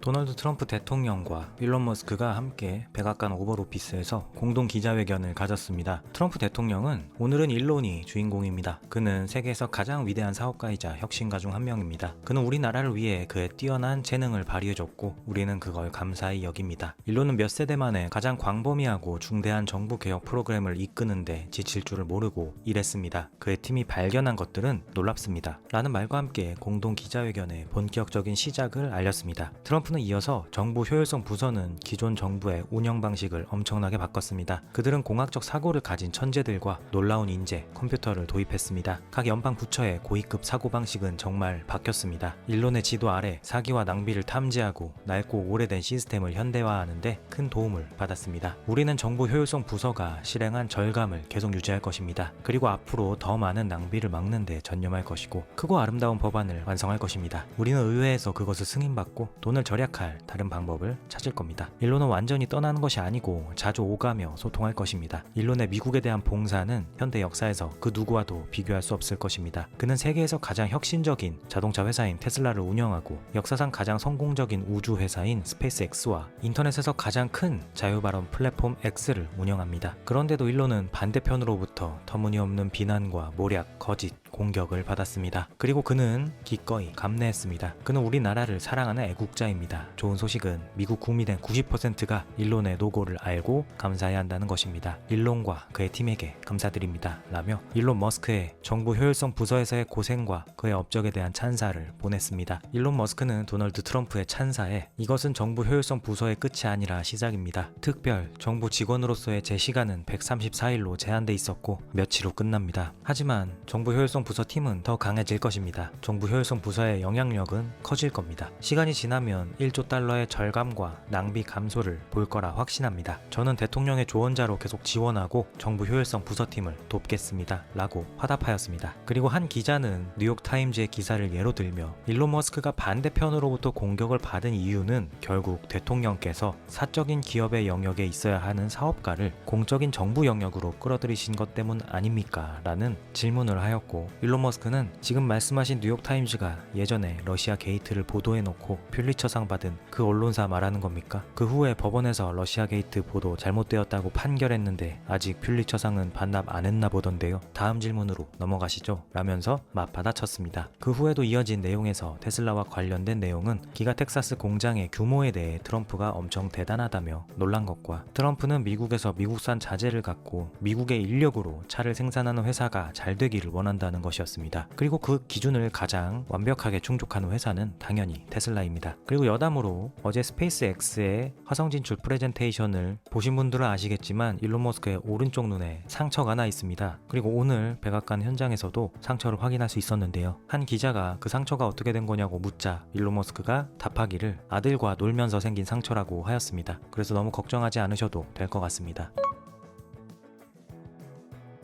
일론 머스크가 자율주행 차량의 규제 환경을 개선하기 위해 미국 의원들에게 적극적으로 로비를 하고 있다는 보도입니다. 여기서 로비는 뒷돈을 준다는 의미가 아니라 합법적인 정치적 설득 활동을 이야기합니다. 일론 머스크는 최근 의원들에게 5월 15일 도입된 자율주행 차량 가속화 법안 지지를 요청하며 전화로 설득하거나 논의하는 과정 중에 있다고 합니다. 이 법안은 연방 차원의 규제 프레임워크를 수립하려는 법안으로 주별로 나뉜 규제를 통합하고 자율주행 차량의 상용화를 위한 국가 표준을 마련하는 것을 목표로 하기에 테슬라의 자율주행 기술, 특히 로보택시 서비스의 성공에 중요한 역할을 할 수밖에 없습니다. 머스크는 5월 숀 더피 교통부 장관이 테슬라를 방문했을 때 미국이 자율주행에 대해 주별 50개 독립 규제가 아니라 국가적 규칙을 갖는 것이 좋겠다 라고 말했습니다. 현재 연방 규정은 스티어링 휠이나 페달 없는 차량을 2,500대로 제한하며 특례를 통해서만 가능합니다. 머스크는 이를 완화하고 국가 표준을 도입해 50개 주의 제각각인 규제로부터 자유로워지길 원하는 것입니다. 이 법안이 통과되어야만 테슬라의 2025년 6월 오스틴에서 시작될 로보택시 서비스를 빠르게 전국 단위로 확장할 수 있을 것입니다. 유저 트라이앵글은 국가 지침은 1000개의 서로 다른 관할권을 다루는 것보다 훨씬 빠르게 목표를 달성하게 해줄 것입니다. 다시 한번 일론은 핵심 문제를 찾아내고 이를 해결하기 위해 노력하고 있군요 라고 하였고 유저 제이크 스마트는 자율주행차에 대한 국가 차원의 규제가 시급합니다. 이렇게 되면 테슬라가 곧바로 시장을 장악하게 될 겁니다 라며 법안 통과를 촉구하였습니다. 기타 소식으로는 5월 30일부터 6월 30일까지 한 달간 테슬라 차이나가 새로운 차량을 구매하는 이들에게 EAP와 FSD를 이전해준다는 소식이 있었습니다. 이것은 미국이나 우리나라에서도 종종 하는 것이기에 그렇게 새로운 소식은 아닌데 오늘 테슬라 차이나가 FSD를 차주끼리 거래 가능하게 했다는 루머가 공유되었습니다. 구체적으로 구형 하드웨어 3 차량 소유자가 자신의 FSD를 하드웨어 4 모델을 가진 구매자에게 2만에서 3만 위안 한화로 370만 원에 원에서 550만 원에 판매할 수 있게 했다는 것입니다. 즉 우리나라의 하드웨어사 차량만 FSD가 배포되었다고 가정하면 최근 주니퍼를 뽑은 아무개에게 FSD가 포함된 하드웨어 3 모델 3를 타고 있는 주니츠가 400만 원 정도를 받고 FSD를 판다는 것입니다. 해당 소식을 공유한 사람이 첨부한 신청서 이미지에는 야오, 리오라는 이름의 차주가 FSD를 새로운 차량으로 이동 요청하는 내용이 담겨 있습니다. 그리고 이 과정은 테슬라의 공식 절차를 통해 이루어지며 FSD 권한을 무료로 새로운 차량으로 이전하는 것을 승인하는 내용도 포함되어 있습니다. 여러분은 이 내용이 믿어지십니까? 저는 솔직히 와닿진 않아서 기타 소식으로 분류하였습니다. 관련해서 추가 소식을 기다려 봐야겠습니다.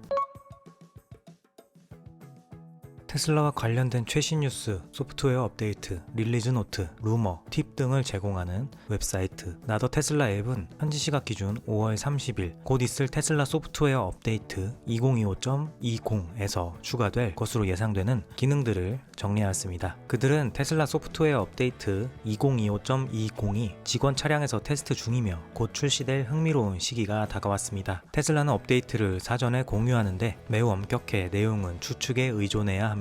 현재 직원 차량에 배포 중이므로 고객에게 도달하려면 몇 주 더 걸릴 것입니다. 하지만 최근 테슬라 코드에서 발견된 단서와 향후 기능 발표를 통해 업데이트에 포함될 가능성이 있는 내용에 대한 힌트가 많아서 기대할 만합니다. 라는 말과 함께 추가될 것으로 추측되는 기능들을 나열했습니다. 그 중에서 가장 주목되는 것은 바로 그록이었습니다. 나더 테슬라 앱은 기존 테슬라 음성명령 시스템은 기본 제어를 수행하지만 휴대폰이나 스마트 기기의 인공지능 앱 수준의 지능적이고 대화적인 보조 기능에는 미치지 못합니다. 그록 통합은 이를 바꿀 것으로 기대됩니다. 그록은 대화 문구에서 명령을 상세히 분석할 수 있는 훨씬 더 안정적인 시스템을 선보일 뿐만 아니라 음성 시스템을 통해 차량이 이해하고 응답할 수 있는 범위를 대폭 확장할 것으로 기대됩니다. 이는 운전 방식을 재정의하는 극적인 개선이 될 것입니다. 과장처럼 들릴 수 있지만 차량에서 혼자 시간을 많이 보내는 경우 통근에 큰 영향을 미칠 수 있습니다. 그록은 대화용 보조자, 즉 다양한 주제에 대해 잘 아는 가상 친구로 활용될 수 있습니다. 날씨, 주식 시세, 테슬라의 다음 이벤트 일정 등을 물어볼 수 있지만 진정한 힘은 특정 주제에 대해 심도 있는 대화를 이어가는 데 있습니다. 기대할 수 있는 것은 차량 명령, 예를 들자면 글로브 박스 열기를 실행하는 가상 보조자로 기존 음성 명령 시스템을 대체합니다. 일반 지식 질문이나 특정 주제에 대한 대화도 가능합니다. 라고 하였습니다. 그런데 현재 글로브 박스 열기 정도는 이미 음성 명령으로 제어가 되고 있기 때문에 그것보다 더 심도 있는 제어 기능을 선보이지 않을까 추측해봅니다. 즉 영화 허의 사만다, 애니메이션 사이버 포뮬러의 아스라다와 같은 수준의 대화를 테슬라 차량과 하게 되는 것입니다. 우리나라 기준으로는 상상하기 힘들지만 현재 FSD가 배포되어 있는 북미나 중국의 운전자들이 FSD가 구동되는 동안 그록과 대화하면서 시간을 보낼 수 있다면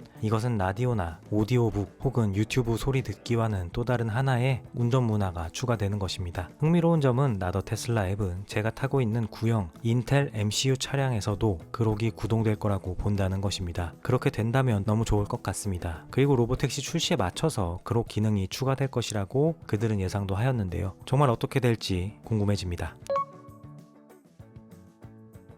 투자 전문 계정인 AJ는 오늘 리비안에 관한 글을 올렸습니다. 그는 리비안의 재정 상태에 대해 이야기하며 리비안은 현재 10% 이자율로 20억 달러 채권 발행을 시도 중입니다. 높은 이자율은 리비안에 대한 투자에 높은 리스크를 더욱 돋보이게 할 것입니다. 저는 리비안의 후속작이 큰 성공을 거두더라도 몇 년간 손실을 볼 것으로 예측합니다. 이는 자동차 업계 전반에서 관찰되는 매우 적은 마진과 매우 높은 R&D 요구, 그리고 차를 팔아 돈을 벌기도 힘든 와중에 자율주행 으로의 전환을 해야 하는 리스크와 높아진 고객들의 자율주행 완성도 기준 등 기타 매우 파괴적이고 비용이 많이 드는 요인들에 의해 좌우됩니다. 리비안은 자율주행 분야에서 존재감이 미미합니다. 왜냐하면 리비안은 이 영역에서 제공할 것이 거의 없기 때문입니다. 이 3년 전에 테슬라 FSD 장착 차량 수준으로라도 리비안이 스스로 주행하는 동영상을 본 적이 있으신가요? 저는 없습니다. 현재 테슬라의 FSD 기술 수준은 말할 것도 없습니다. 그래서 이 고수익 채권의 10% 이자율은 리비안이 파산 위험에 처해 있다는 점을 생각하면 여전히 너무 낮을 수 있습니다. 라고 하였습니다. 우리는 주가가 조금만 요동쳐도 일론 머스크가 경영을 잘 못한다는 이야기를 하는 사람들을 많이 봅니다. 글쎄요, 조금만 고개를 돌려 옆 회사들을 보더라도 그런 생각은 섣부르다는 것을 알게 됩니다. 최근 막대한 재고 처리에 나선 BYD, 몇 년 새 램프업이 되지 않는 루시드, 파산 직전에서 또 돈을 빌리기 위해 고군분투하는 리비안까지 테슬라는 영업마진의 끝자리 숫자가 약간만 바뀌어도 언론의 십자포화를 받습니다. 테슬라가 역대 최대의 현금 보유량을 갖고 있어도 부채가 없어도 그들은 그건 모르겠고 아무튼 위기야 하면서 온갖 공포를 조장합니다. 그런데 진짜로 위기를 맞아 돈이 바닥난 기업들은 여전히 언젠간 테슬라를 위협할 기대주로 취급받고 있습니다. AJ는 이어서 자동차 업계에서 리비안만큼 많은 현금을 소진한 회사는 없습니다. 이 회사는 투자자들의 돈을 잃으며 세워졌고 수익성까지는 몇 년, 긍정적인 현금 흐름까지는 훨씬 더 오랜 시간이 걸릴 것입니다.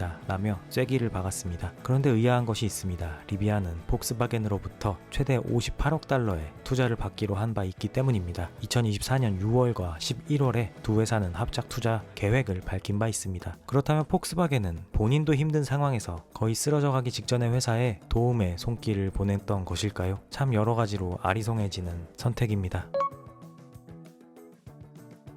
X에 자주 계신 분들은 며칠 새 일론 머스크가 마약을 투여했다는 버드가 또 기승을 부렸던 것을 잘 아실 겁니다. 심지어 일론 머스크를 싫어하는 계정들은 그가 트럼프 대통령과의 고별 기자회견에서 스트레칭을 위해 고개를 이리저리 돌리는 모습을 보고 그게 마약에 취해서라고까지 망상을 하기도 했습니다. 그런데 일론 머스크는 올해 54세입니다. 적지 않은 나이이며 그는 6개의 회사를 운영 중이고 현재 스타쉽 발사, 로보택시 준비라는 사실상 인류 역사에 남을 프로젝트를 밤낮으로 준비하고 있는 와중입니다. 그런데 그런 그가 목이 당겨서 고개를 이리저리 젖히는 것이 정말로 이상현상이라고 그들은 생각하는 것일까요? 그 정도 스케줄이라면 갓 20살이 된 NFL 선수들 데려다 놔도 피곤한 티를 낼 것입니다. 오히려 그런 스케줄을 소화하면서 에너지가 넘치고 피곤한 기색이 나지 않는다면 그게 더 불법 약물로 의심받을 만한 일이 아닐까 저는 생각합니다. 홀마스 카탈로그는 일론 머스크의 사업적 성과를 고려한다면 그가 복용하고 있다는 모든 약물을 대중에게 식수로 공급해야 할 것입니다. 라며 특유의 유머로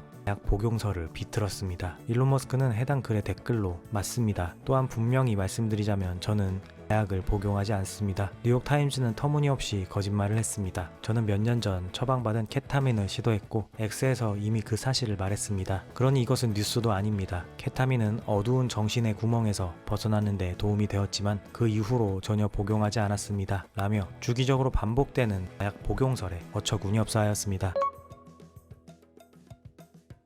테슬라가 북미 시장에서 모델3 순정 견인 패키지를 출시하였습니다. 이 견인 패키지는 새로운 하이랜드 차량에만 호환된다고 합니다. 지금까지 북미의 모델3 오너들은 애프터마켓의 타사 제품을 이용해야 했는데 이제 순정 제품으로 이용할 수 있게 되었다고 합니다. 가격은 캐나다에서는 1765달러, 미국에서는 1300달러라고 합니다. FSD 13.2.9와 웨이모의 동일 경로에서의 비교 영상이 공유되었습니다. 테슬라는 15분 40초, 웨이모는 43분이 걸렸습니다. 이 이유에 대해 유저 테슬라 ATL은 저는 매일 FSD를 사용하고 있으며 웨이모도 충분히 이용해봤습니다. 웨이모는 로봇 같아서 정확히 제한 속도를 지키고 1마일도 초과하지 않습니다. 또한 차선을 변경해서 느린 차를 빠르게 추월하지도 않습니다. 반면 FSD는 사람처럼 운전하며 제한 속도를 초과하기도 하고 느린 차를 빠르게 추월합니다. 라며 정해진 대로만 운전하는 웨이모와 달리 주변 상황을 사람처럼 인지해 능동적인 판단을 하는 FSD가 더 빨리 목적지에 도착할 수밖에 없다고 분석하였습니다. 추가적으로 어제 전해드린 뉴저지 유료 고속도로 관리국의 어처구니 없는 슈퍼차저 철거 소식에 대해 번복을 호소하는 글들이 이어지고 있습니다. 유저 로볼라이드는 저희 가족은 30년간 뉴저지에서 살았습니다. 주 정부의 전기차 정책 덕에 테슬라 차량 3대를 구매했습니다. 저희는 테슬라 슈퍼차저 가동률과 저렴한 비용에 만족해왔습니다. 그런데 이번 뉴저지 유료 고속도로 관리국이 64개의 충전기를 철거하고 제3자 업체로 대체하려는 결정이 저희는 너무 실망스럽습니다. 보였습니다. 이는 전기차 운전자들의 불편을 초래하고 2035년 무공해 차량 목표에 역행하며 이미 오른 자동차 등록비에 더불어서 재정 부담을 가중시킵니다. 테슬라가 NACS, CCS1으로 모든 전기차를 지원하겠다고 제안했으니 관리국이 결정을 번복해 슈퍼차저를 유지, 병설하도록 요청드립니다. 뉴저지가 전기차 선도를 이어가길 바랍니다. 라며 호소하였습니다. 유저 블랙 테슬라 또한 이는 전기차 보급의 끔찍한 결정이며 테슬라 소유주들을 유료 고속도로에서 나가게 만들어 재진입 시 요금을 내도록 함으로써 수익을 늘리려는 것처럼 보입니다. 라고 답답해하였고 테슬라 크리에이터 파르자드는 이 사건을 두고 부패라고 짧고 간결하게 정리하였습니다. 그럼 오늘 영상은 여기까지 하겠습니다. 저는 다음 영상에서 찾아뵙겠습니다. 시청해주셔서 감사합니다.